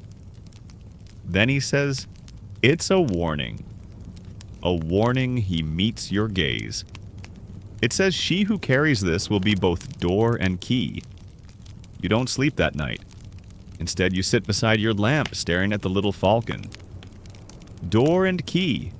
To what, to whom? In the stillness you hear it again, the wind without wind, the whisper of silk against stone. And then, a voice, not spoken aloud, but inside you. Soft, female, familiar. It says only one thing. Remember what we were before they named us. You don't know if it's a dream, but you know somehow Kemi isn't gone. Not entirely. And neither are the others. By the next morning, the palace has changed its breath.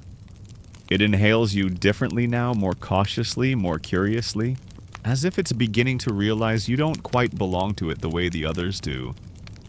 You're summoned again, but not by anyone you expect. Not the Pharaoh, not the queen, not the high priest, but the head of the eunuchs. A man called Menren with eyes like old linen folded faded, but still watching everything. He meets you in a small sunless chamber where the air smells faintly of copper and parchment glue. You've been noticed, he says. You do not speak. You've learned that silence is sometimes safer than answers. Menren steps closer. The queen has asked about your reading lessons. The priests have asked about your dreams. The Pharaoh has asked nothing at all, which is the loudest question of all. Still you wait. You walk in too many circles, he says, and every circle begins to overlap. When that happens, someone falls into the center. A pause. You don't want that to be you. He reaches into his robe and produces something wrapped in oilcloth. When he opens it, your stomach twists. It's a piece of broken pottery, a shard, painted with your likeness. Not just a random figure with coal-lined eyes, no. Your nose, your braid, the scarab you wear. Someone has been painting you, recording you, as if you were a story already halfway told. You whisper, where did this come from? It was found in the ash pit. Ash, where the unwanted things go. Menren leans closer. Someone tried to destroy it, but only halfway. You stare at the shard, the half face that stares back. Who painted it, you ask? We don't know. Do you think it was Kemi? Menren doesn't answer, but the silence says enough. That night you return to your chamber and unwrap every hidden scrap. The scroll of forgotten names. The parchment with your own. The tiny clay falcon.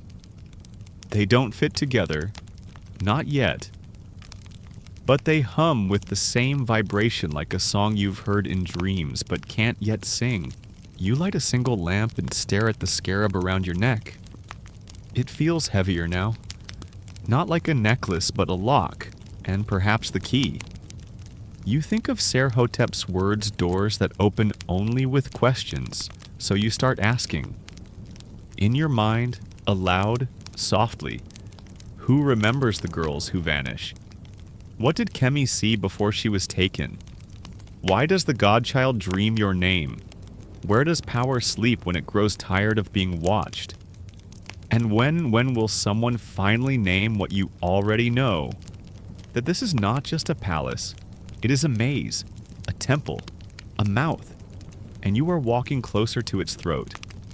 That night you dream not of blood or scrolls or gods.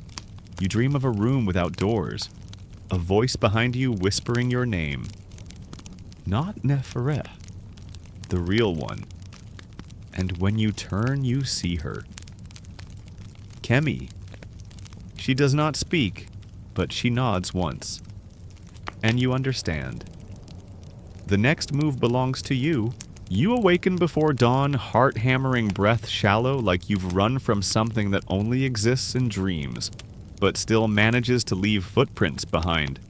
Kemi's face lingers in your mind more real than the pillow beneath your cheek. Her silent nod was not farewell. It was permission. You slip from your mat and wrap yourself in a plain linen robe, No perfumes, no gold, no embellishment. You are not Neferet this morning. You are the girl from the olive grove again, and she has work to do.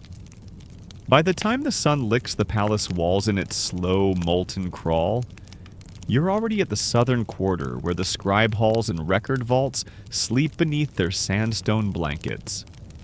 You shouldn't be here. The harem girls are meant to be seen in fragrance and fabric, not in corridors with scrolls and shadowed corners. But Panesi meets you at the door and he doesn't seem surprised. I was wondering when you'd come, he says. I need to see the records, you tell him. Not the Pharaoh's. Not the Queen's. Ours. He studies your face for a long moment, then steps aside. The chamber smells of old ink and wax of truths, too brittle to speak aloud. Scrolls line the shelves, neat, meticulous quiet. He hands you a sealed one. Girls of the Harem Registry 6, the 6th rotation, which by your count includes you. Your fingers tremble as you unroll it. There are lines and lines of names. Not birth names, of course. Harem names. Stage names, masks, Neferet, Taya, Citra, Kemi. But Kemi's name is blotted, a thick smudge of ink erasing her from existence. You trace over it. Is there another copy? No, Panesi says. They destroy the duplicates once a name is redacted. Why leave this one? He leans in, because someone wanted you to see it, and then you spot it. In the margin, small, barely visible, a single glyph. Carved into the parchment, not written. Etched with something sharp. A door? The same symbol from the falcon. Your breath catches. Panesi sees it too. His eyes narrow. This wasn't made by a scribe. No ink, no tool marks. You both stare at the symbol. What if he says slowly someone wanted us to find the door, but not open it too early? You think of Serhotep, of his cryptic warnings, of Kemi's dreams, of the queen placing the scarab at your neck, of the Pharaoh asking you to lie, of the Godchild whispering truths and riddles. Then it's time you say. Panesi pulls back a drawer beneath the registry shelf. From within he lifts a small tablet stone worn the edges cracked. It bears the same door glyph, but this one is surrounded by names. Faint, barely legible. And one of them your real name. Not Neferet. Yours. The one you thought only you remembered. And beneath it a second word. One you've never seen before. Panesi whispers it aloud, watcher. You leave the scribe's chambers under a heavy sun. The palace glows gold, but beneath the shimmer something darker moves. Back in the harem, a message waits on your mat. A single strip of papyrus. No seal, no ink. Just one burn mark shaped like a falcon's eye. The Pharaoh summons you. Again. But this time you understand. You are not being invited. You are being tested. And this time you will not lie. The palace seems quieter than usual as you make your way toward the Pharaoh's private chamber. Not solemn, not still, but expectant, like a crowd holding its breath before the final throw of a game no one wants to lose. The falcon-eyed message weighed little in your palm, but everything in your chest. You pass guards who don't meet your eyes. Curtains drawn tighter than usual. Torches burning lower. It's as though the palace knows something important is about to happen, and it doesn't want to watch. The chamber doors part without sound, and there he is. Alone. Sitting cross-legged on a dais scattered with cushions, no crown. No scepter, just a clay bowl in his hands. He doesn't rise. Neferet, he says softly. Or whatever your name was before. The words hit you like a ripple you didn't expect but somehow always knew was coming. You remember, you ask. I don't forget the things I'm told not to see, he says. That's how kings survive. He gestures for you to sit. You do, knees barely brushing the edge of the reed mat. I dreamed of you last night, he continues. But you weren't wearing the scarab. You wore a lion carved in bone. The hair on your arms rises. You've never owned such a thing, but Kemi did. You remember it now. A lion pendant hung from a string. She said it reminded her of home. I've been dreaming more often, the Pharaoh says. Not just nonsense. Visions. He leans closer. Sometimes I dream things that haven't happened yet. Your son does too, you whisper. He closes his eyes briefly. Yes, he dreams more clearly than I ever did. I've stopped asking what he sees. I'm afraid of the answers. You take a breath, then why summon me? He opens his eyes and places the clay bowl between you. Inside, dark liquid. Not wine, not water. Ink. He dips his thumb in it. Presses it to your wrist. A single print. Black. Smudged. You've stepped out of the script, he says. Out of the role I was told you'd play. I never agreed to the role you reply. A pause, then he laughs. Not cruelly, not mockingly. Just tired. That's what makes you dangerous. He holds up a scroll. Fresh. Unsealed. This was supposed to be your story, he says. But I haven't written it yet. Because I don't know how it ends. You glance at the blank scroll. Then, why not let me write it? The room goes very still. The Pharaoh looks at you not as a king, not as a god, but as a man. You would choose that I already have you say. He nods once. Then you must carry this instead. He reaches into a small lacquered box beside him and pulls out a token. Not a scarab, a ring. Bronze shaped like a coiled serpent devouring its tail. The Ouroboros. Ancient, foreign, forbidden in some temples. He places it in your hand. Not a gift, he says. A burden. If you wear this, you carry the memory of what the others forgot. What they were made to forget. You close your fingers around it. It's warm. Too warm. You've met the scribe. You've seen the names. You nod. Then you know, he says. You're not the first, but maybe you're the last. He doesn't tell you to leave, but you know it's time. As you walk back through the corridors, the ring in your hand pulses faintly. When you return to the harem, the girls look up. And this time, they don't look away. Tia rises to her feet. She sees the ink on your wrist, the look in your eyes. And for the first time, she bows. Just slightly. You're not one of us anymore, she says. Not with anger, with awe. You shake your head. No, I still am. But even as you say it, you know it's not true. Something inside you has shifted. You are no longer part of the palace's story. You are the one writing it. That night you don't sleep. You sit in the farthest corner of the harem where the shadows stretch long and the torches don't quite reach. The serpent ring rests in your palm like a promise, no like a question. The Ouroboros, the symbol of cycles, of beginnings that eat their own ends, of stories that never finish. You wonder what it means to carry such a thing in a place where nothing ever changes, only repeats. Then you hear it. A whisper. Your name, your real name, carried on the stillness. You rise and follow it barefoot across cool stone. Through narrow corridors and quiet courtyards past sleeping chambers and fading incense. To a place you've never entered, the Moon Court.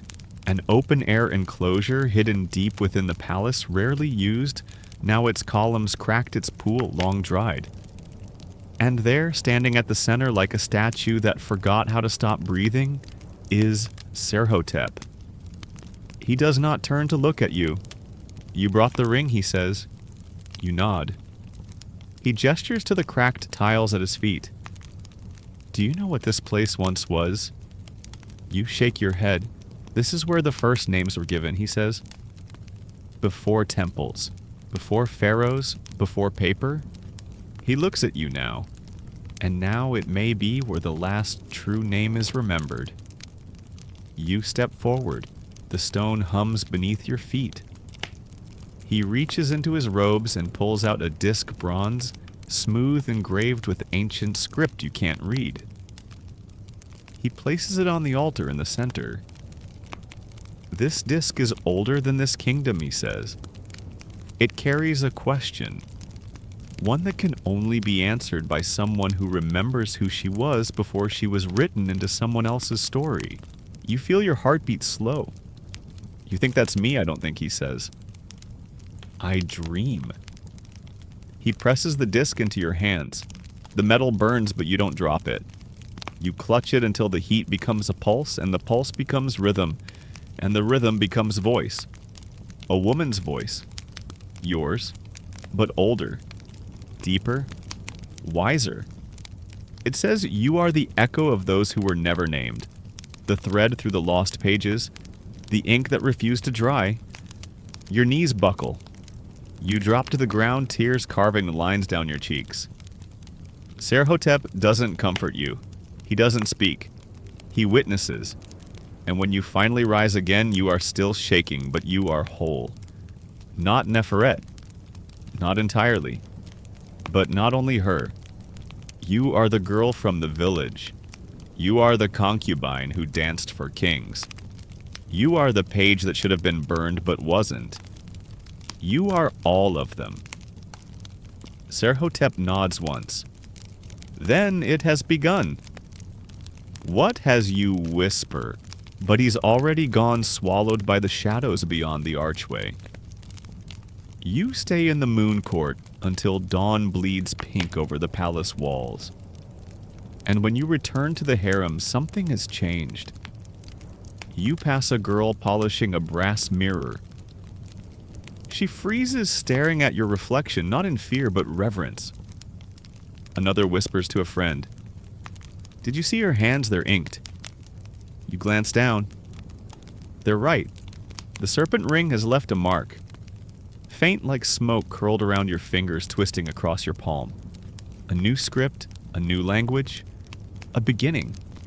Or maybe, just maybe, an end that finally refuses to repeat itself.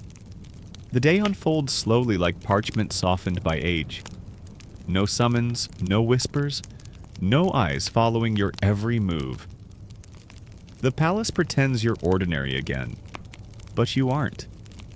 And everyone feels it. When you walk through the bath chamber, the water steams hotter than usual. When you speak even softly, conversations still themselves. When you laugh carefully, once it echoes like a sound no one expected to hear. Tia lingers near you, watching, measuring. She doesn't say anything until the others have gone. Then she approaches your mat and sits cross-legged, hands folded like a priestess. "I know you're not going to tell me," she says. "Tell you what's happening. What you've seen. What they've marked you for." You meet her gaze. She's not angry, she's hungry. And maybe a little afraid. "You wouldn't believe me if I did," you say. She leans in. "Try me?" You pause. Then you reach into the folds of your robe and reveal the bronze ring. The serpent. The unbroken circle. Tia inhales sharply. "I've only seen that once," she whispers. "On a priestess's body? When she was burned." You nod. "It's older than this palace," you say. "Older than the Pharaoh. Older than names." Tia touches your hand lightly like it might sting. "Why you, I remembered you say. And I refuse to forget." Tia is quiet for a long moment. Then she whispers, "Then be careful. Because if you won't forget, they'll try to forget you." That night you return to the moon court, alone this time. The disc is still there, the stone altar cold beneath your fingers. You kneel and unroll the scroll Panesi gave you, the one with the etched names. With a sharpened reed, you dip into the ink pot you brought from the scribe's chamber. And for the first time you add to it.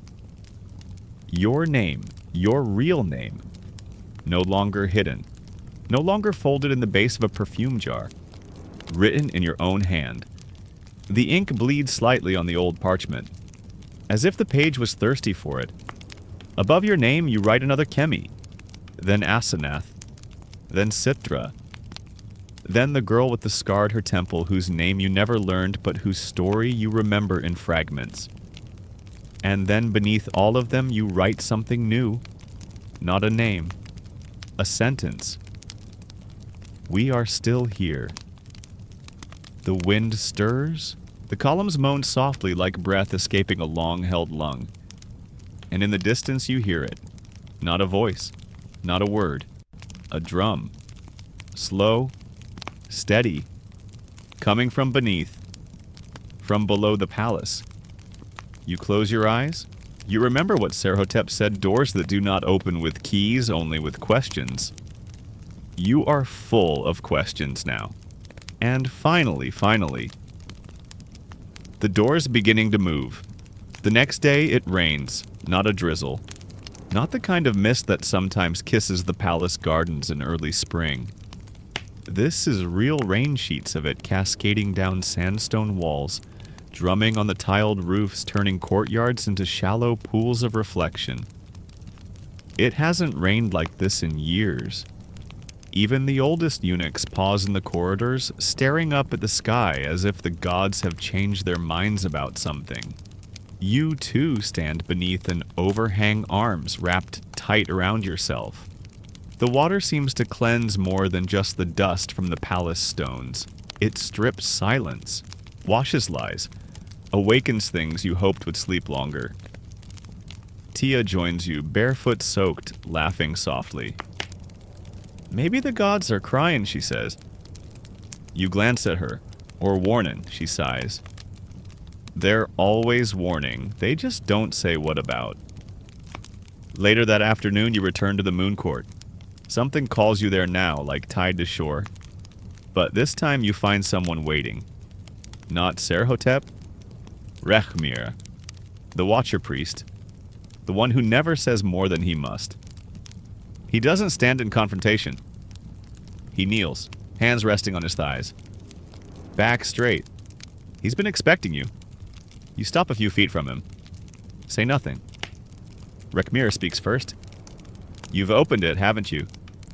The door, you reply. He nods once. You were supposed to wait, he murmurs. Until the Pharaoh named you. Until the queen released you. Until the line was complete. I was never part of the line, you say. I was always outside it. He tilts his head.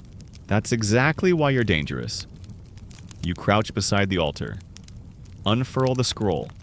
Show him the name's fresh ink glistening alongside those barely visible. You knew them, you whisper. Didn't you? Rekhmire exhales slowly. I watch them. I didn't save them. But you remembered. He nods. Enough to carry guilt. Not enough to stop what happened. You study him now. Not as a predator or a servant of power, but as another prisoner. Why are you here to witness the shift, he says. To see if this time, someone survives it. You step closer to the altar. Lift the bronze disc. It's colder now, heavier. What is this really? He smiles faintly. A map? A mirror? A doorbell for the gods. He stands brushing the dust from his robes. They're coming, you know. Who, the ones who remember before the pharaohs. You swallow. And what do they want? Balance, he replies. Not revenge, not power. Balance. He turns to leave, then pauses. The queen knows. She won't act yet, but she's watching you more closely than ever. You nod. She's not your enemy, he adds. But she isn't your ally either. She's the storm itself. The rain begins to fall harder, drumming on the columns. And just as he slips out of the court, Rekhmire glances back and says one last thing. Don't let the ink fade. That night, you return to your mat-soaked shoes in hand, the bronze ring still wrapped around your finger. You dry yourself in silence. The other girls don't ask where you've been, but their eyes follow you. They feel it now. The shift, the weight, the narrative turning. As you lie back and stare up at the dark ceiling, you whisper your name one more time. Not for comfort, not for clarity, but for continuity. Because someone has to say it aloud. Someone has to carry it forward, even if they carry it alone. Morning arrives in a whisper. Not a trumpet, not a bell, just the sound of sandals brushing over stone of water poured into brass bowls of girls, combing scented oils through hair as if today were like any other. But it isn't. You can feel it in the bones of the palace. In the way servants keep their voices lower than usual. In how Hapu's steps are too careful. Even the eunuchs, always unreadable, look like men waiting for the first crack in a statue they once believed eternal. You sit at the edge of the courtyard with your writing scrolls, but the ink doesn't move for you today. Your fingers hover over the page, too aware, too watched. Tia comes to your side.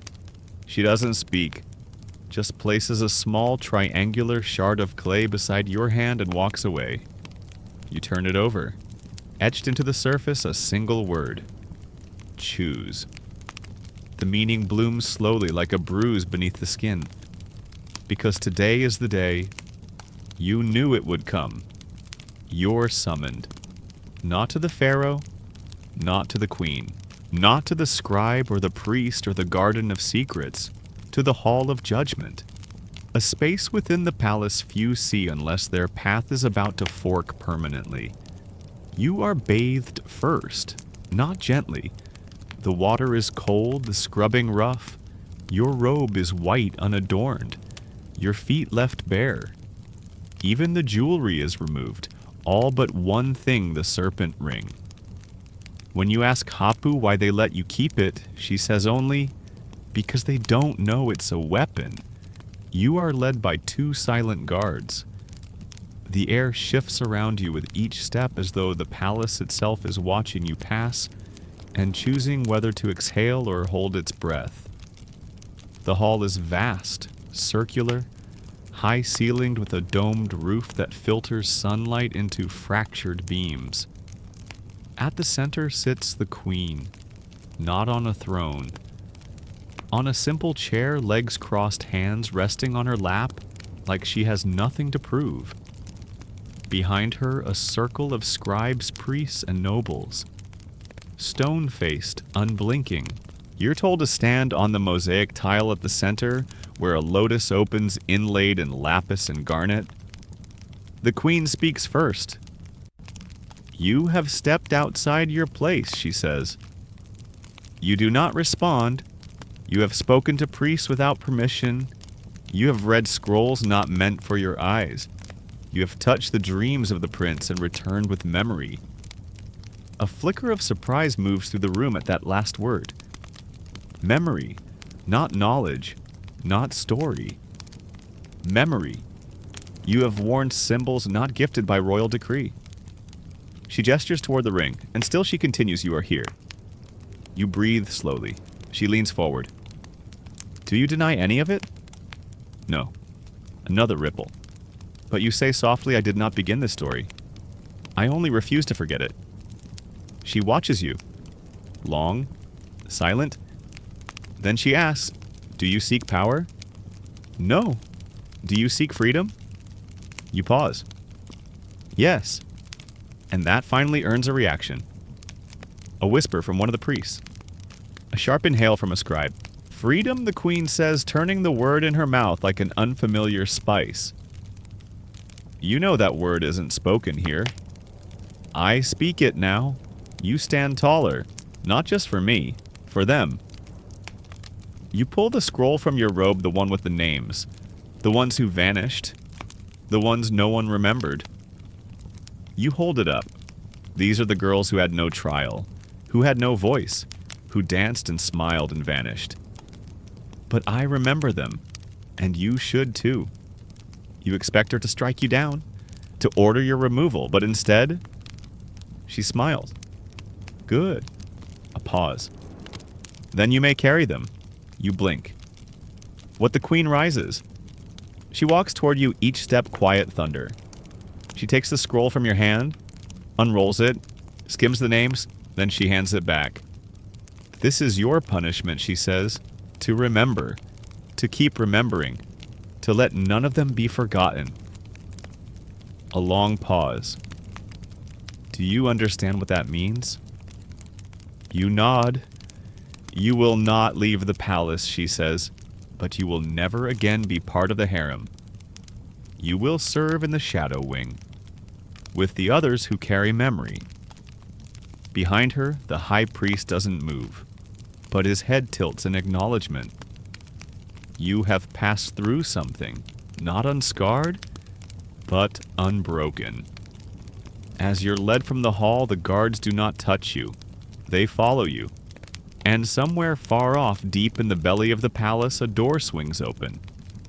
Not loudly, just enough to let in a single sliver of light. The shadow wing is nothing like the harem. There are no silks here, no perfume trays, no soft-footed girls whispering beneath drapes of saffron and rose. This part of the palace is cool and quiet, carved into the thickest walls where light drips in reluctantly and the ceilings murmur with the weight of centuries. You are given a room, small, stone, a narrow window that admits more sound than sun, a reed mat, a writing bench, a single oil lamp, and a set of scrolls, not blank. These are old, fragile, heavy with dust and secrets. Each one bears the mark of a girl who vanished. Not just names, writings, notes, symbols, fragments of dreams, instructions. And beside each scroll, a small clay token. Some shaped like birds, some like open hands. One even like a closed eye. You run your fingers over the eye, it's smooth, worn, like it's been held 1,000 times before. You're told your task is to catalog, to copy, to preserve, but you know the truth. You're not a scribe. You're a vessel, and the scrolls aren't records. They're witnesses. The days pass differently here. The hours marked not by temple bells or sunbeams through lattice, but by the rhythm of your breath and the scrape of reed on parchment.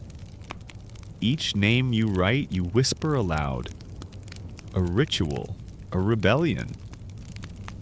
You begin with Kemi, not just her name, but the way her laughter curled around pillars, the way she braided her hair with uneven fingers, the way she once snuck an extra fig and winked as if she'd conquered the palace itself. Then Citra, who said nothing for weeks and then one day sang a lullaby no one recognized. Then Asenath, who vanished before you arrived, but who wrote her name in the seam of a curtain, tiny defiant. Every day you write, the ring grows warmer. Every night you dream deeper. You see the moon court flooded in silver light. You hear the name spoken by 1,000 voices at once.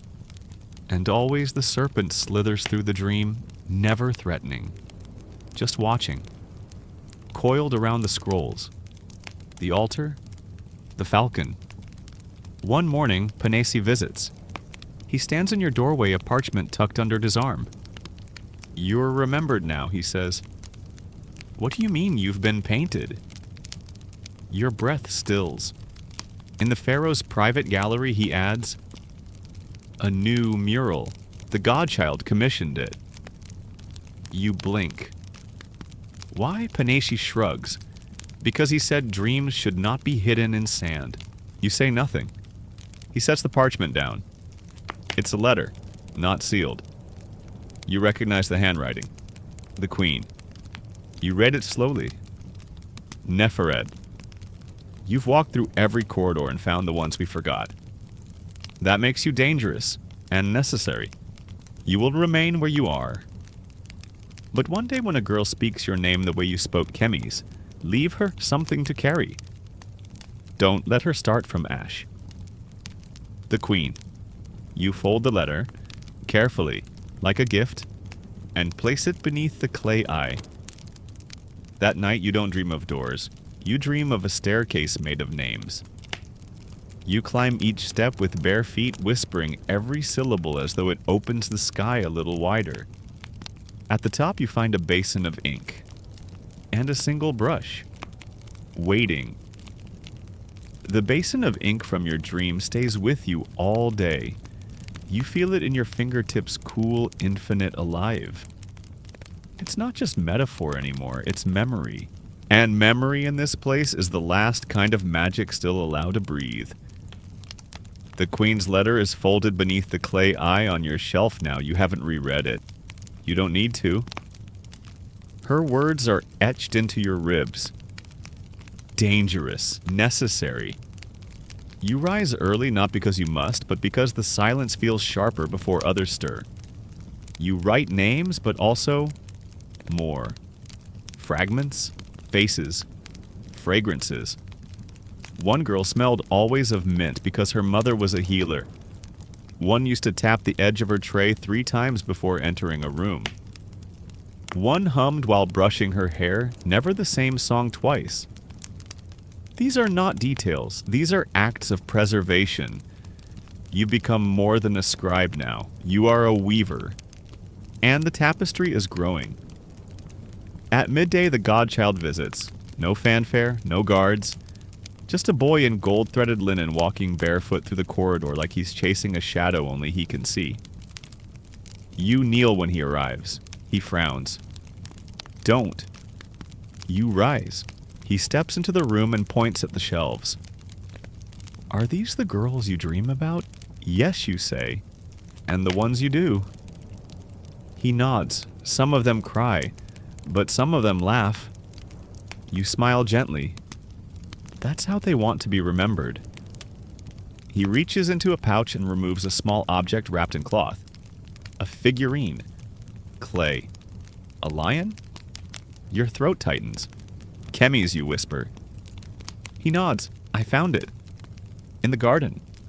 It wasn't where it should be. You take it reverently, place it beside her scroll. The Godchild turns to go, then stops in the doorway.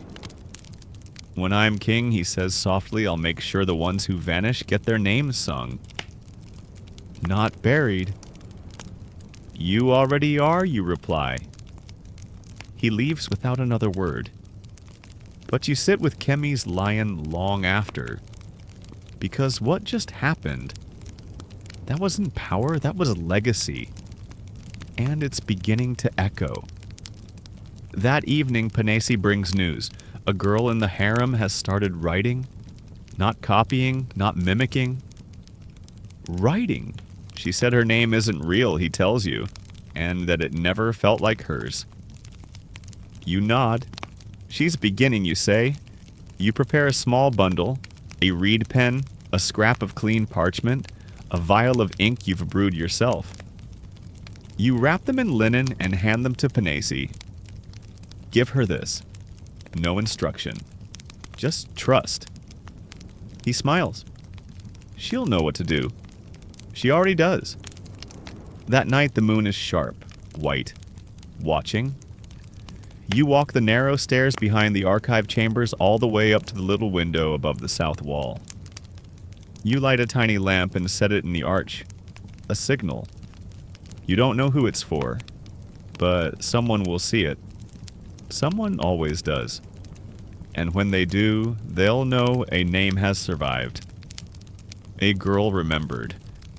And somewhere deep within the belly of the oldest stories, a fire has been lit that no one, not priest, nor queen, nor god, can smother again. At dawn the palace stretches in sleep. But you are already awake. This is when the ink speaks loudest. You return to your writing bench to the scroll that never seems to end. And you add a name you've waited weeks to write your own. Not Neferre. Not the name the eunuchs gave you wrapped in gold and compliance. but the one that came before. You whisper it as your reed pen curves over the parchment.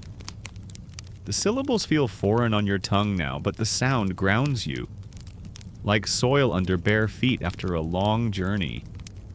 And as the name dries on the page, something shifts. Not outside. In the scroll itself. The ink shimmers just slightly, then stills. And below your name in handwriting, not yours, appears another line. We see you. Your breath catches. You glance behind you, but the room is empty. And yet, you're not alone. You place your hand over the scroll. Close your eyes. The clay lion warms beside your palm. And for a moment you remember the courtyard where Kemi once danced. Barefoot laughing fingers sticky with honey. No lessons, no watchers. Just joy. She's not gone. Not really, just waiting to be remembered. Later that day you are summoned again, but not by the palace, by the queen herself. In private. Her chamber is dim. Not in secrecy, but in softness. Incense curls lazily from a brass burner. A bowl of pomegranate seeds rests untouched beside her. She does not stand as you enter. Sit, she says. You do. She watches you quietly, and for once you don't feel like prey. She speaks. There have been others like you. One every generation, perhaps. Two, if the gods are impatient. You listen. They never last long, she continues. The world forgets them, or they let it. You don't reply. Her voice softens. You didn't. You meet her gaze. I couldn't. A long silence. Then she leans forward. I was one of them, she says. The words settle over you like silk, heavy and slow. You? She nods. Not at first. I played the role. The smile. The chosen wife. But I remembered things I wasn't meant to. And I wrote them down. She gestures toward a wall panel discreet, carved with only a small scarab motif. Inside, she tells you, are her scrolls. I want you to have them.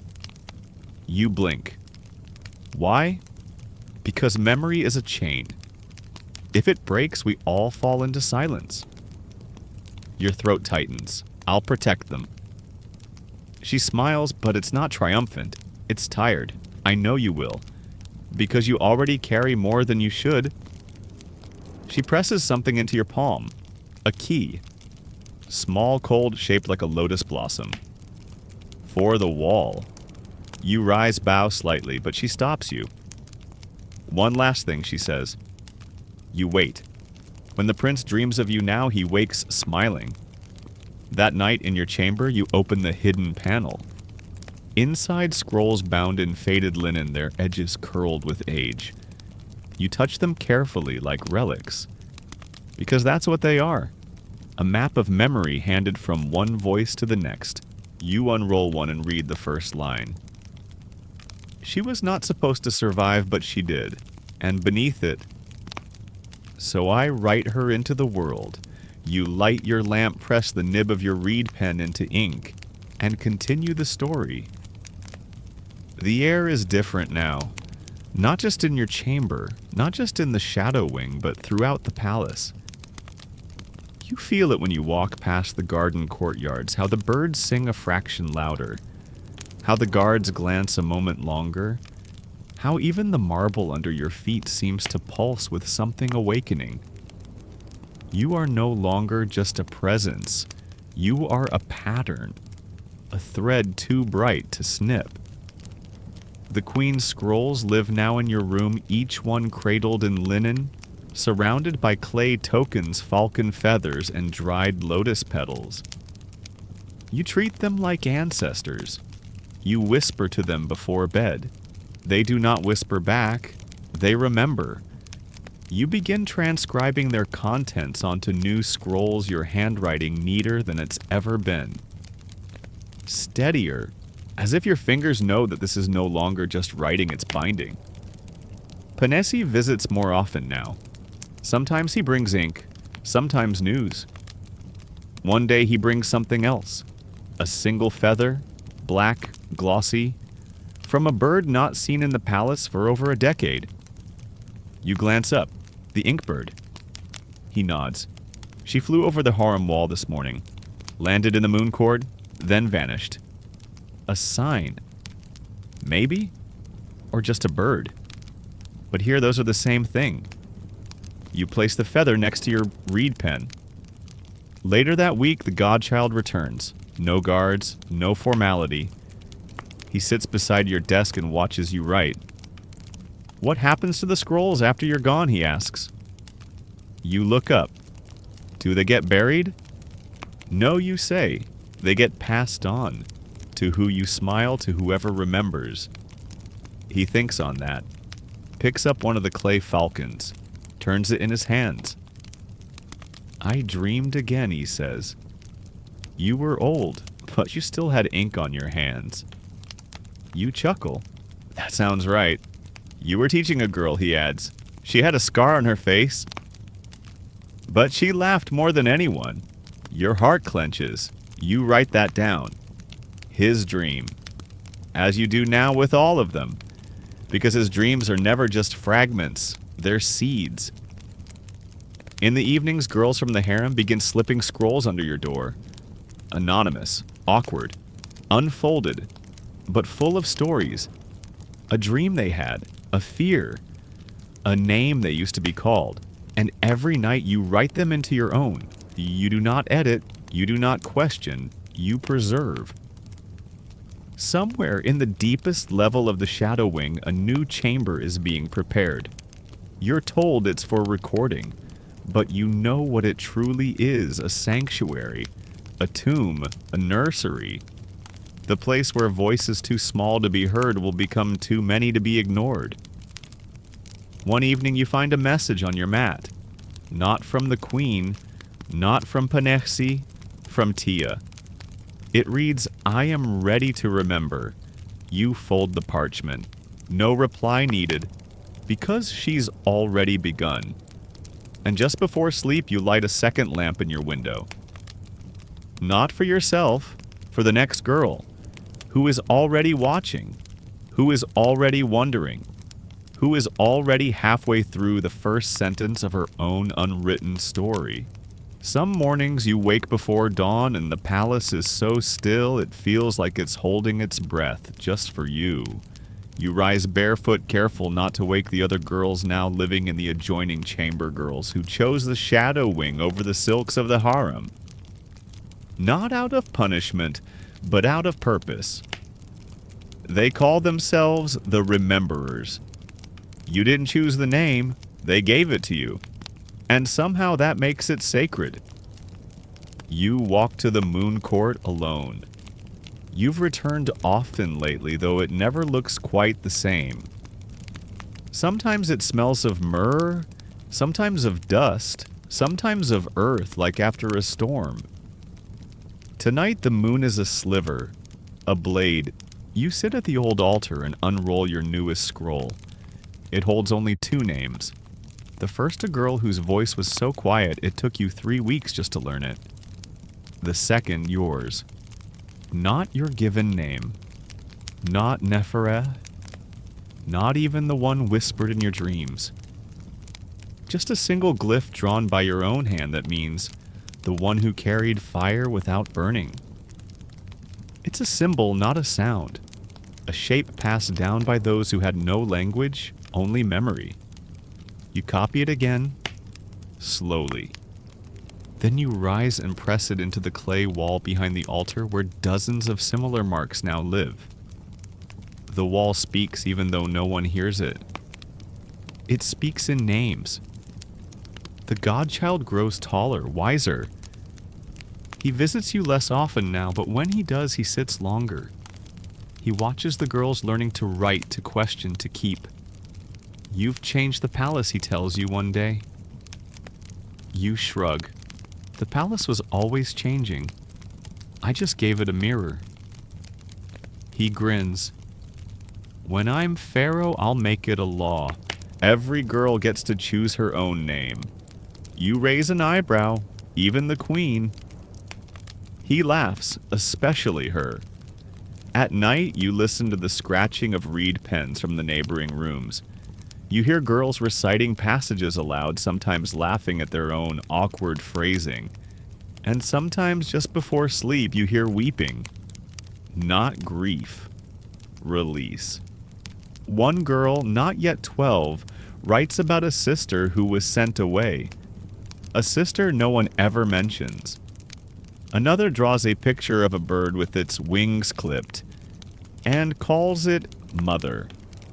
You do not correct them. You do not soothe. You remember with them. Even the priests have stopped trying to limit your ink. They say nothing when you enter the scriptorium to refill your pots. One even leaves you a scroll that simply reads, "Not all temples have walls." You keep it above your mat.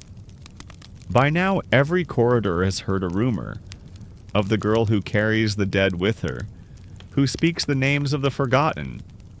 Some fear you, others revere, but most simply watch.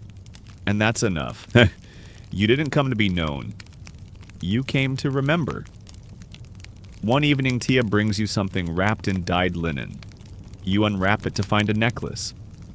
A simple bead at its center, etched with a mark you once drew for her. A name she reclaimed. "This is yours," she says. "No, you say. It's yours." She smiles. "But I want you to wear it." So you do. You wear it not as a mark of ownership, but as a bridge. From one story to another. From forgetting to flame. From silence to scroll. It happens quietly. No trumpet. No decree. Just a small shift. One morning, a girl from the outer palace, barely old enough to wear coal, slips through the sandstone corridor, clutching a folded reed page. She asks to speak with you. She doesn't bow, doesn't stammer, just waits. You invite her in. She hands you the note. You open it. Inside, a single sentence clumsily inked. "My mother was a concubine too." You look up and she nods. "I want to write her name," she says. "I want her to have a place on the wall." You set your scroll aside. Guide her to the parchment. Dip the reed. You don't touch her hand. You just say, "Write it slowly. Let her live in every stroke." She does. Her fingers shake.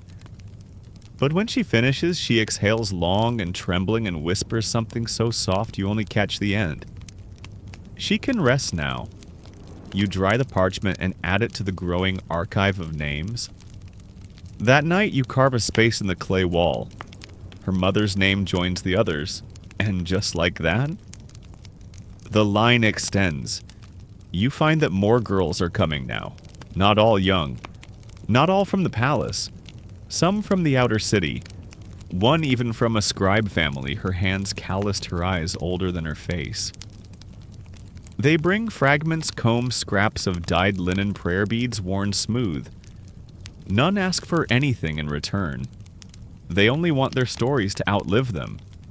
You take them all, carefully, tenderly, like bones that once danced. The queen sends no more scrolls, but once a white lotus arrives, its stem wrapped in gold thread, its petals open wide. You understand? She is finished writing. You must continue. Panesi tells you the Southern Library wants copies of the memory scrolls, that the Temple of Heket is requesting to recite 3 of the names at the next moon ritual. It's beginning, he says. No, you reply, a smile tugging at your mouth. It's returning. One afternoon, as you press new symbols into wet clay, the Godchild arrives again. He's taller now, straighter. He kneels beside you. I've been having the dream again, he says. The one with the staircase. You pause. And what's at the top this time? He smiles. You. Old still writing. And you. He shrugs. I don't climb. I listen. You glance over at your wall of names, and for the first time you see what it has become. Not a memorial, a map. Each glyph, each line a direction forward. A legacy built not on blood, but ink. Not on titles, but on truth. You hand him a blank scroll. Start your own, you say. I don't know what to write. Start with what you dream. He nods. And in that moment, you see the path curling out before him, not as Pharaoh, but as a keeper. The palace has changed. Not with fire, not with force, but with something far quieter. Girls now speak their names out loud in the courtyards. The eunuchs hum the songs of the vanished. Even the walls seem softer, like they're ready to hold memory again. That night you walk alone to the altar. You kneel, but not to pray, to offer. You unroll a new scroll. At the top you write, "This is not the end." And beneath it there is no end to remembering. You wake to quiet, not silence. A deeper quiet, the kind that lives in temples before sunrise, or in a held breath just before a name is spoken aloud for the first time in years. Today feels like a page turned softly. No tearing, just a gentle shift. Outside your chamber, the girls of the Shadow Wing are already moving, rolling scrolls, sharpening reeds, whispering fragments of stories into one another's palms like gifts. One is learning to bind the parchment in red twine the old way, like in the priestess houses before the dynasties. One has begun adding drawings to the memory scrolls, symbols of the vanished, a broken flute, a comb, a single sandal. You let them work. You don't interfere. They're ready. You step into the corridor and begin the walk you've delayed for moons. The staircase to the northern wing. It was sealed once after a fire centuries ago, but now it has been reopened. The queen herself ordered it. Quietly, without inscription. At the top, a narrow balcony overlooks the city. You reach it just as the sun begins to rise, red gold spilling over the rooftops, catching the curves of minarets and palm leaves gilding the Nile until it looks like the gods forgot to take their mirror with them. You stand there, hands on the worn stone, and feel it. The movement, the momentum. The girls in the palace below whisper names now without shame. A young boy with honey-sticky fingers draws stories in the dust and says, "This is for the rememberers." And somewhere beneath it all, the old altar in the moon court pulses quietly, holding 1,000 names like a heart in stone. You light a lamp and set it on the edge of the balcony, not as a signal, as a promise. Because one day someone else will climb these stairs. Someone who finds an old scroll and hears laughter echo from the clay. Someone who sees a girl's name and says she mattered. She lived. And when they do, the chain will hold. You sit there until the sun is high, warming your face, and you begin a new scroll. You write slowly, carefully to the one who comes after me. And you leave space. A blank line, for their name, for their memory, for the next fire to be carried without burning. Wind down begins below. Now let the ink dry, let the names settle in your chest like soft stones in still water. You've journeyed through whispers and corridors, through secrets carved into clay, and laughter that refused to be forgotten. Let the story soften. Let the lights dim. Breathe slowly. Feel the parchment slip from your hands. The reed pen rests. The girls sleep now safe in the cradle of a palace that remembers. No more must they vanish without trace. No more must they walk without being named. Their stories live because you listened. You carried them. You gave them back their shadows, their voices, their rooms in the great house of memory. And now you may sleep too. Let the moon hang gently outside your window. Let the fan hum its soft lullaby, and drift quietly, beautifully into the dream beyond the scroll. End of script. Sweet dreams.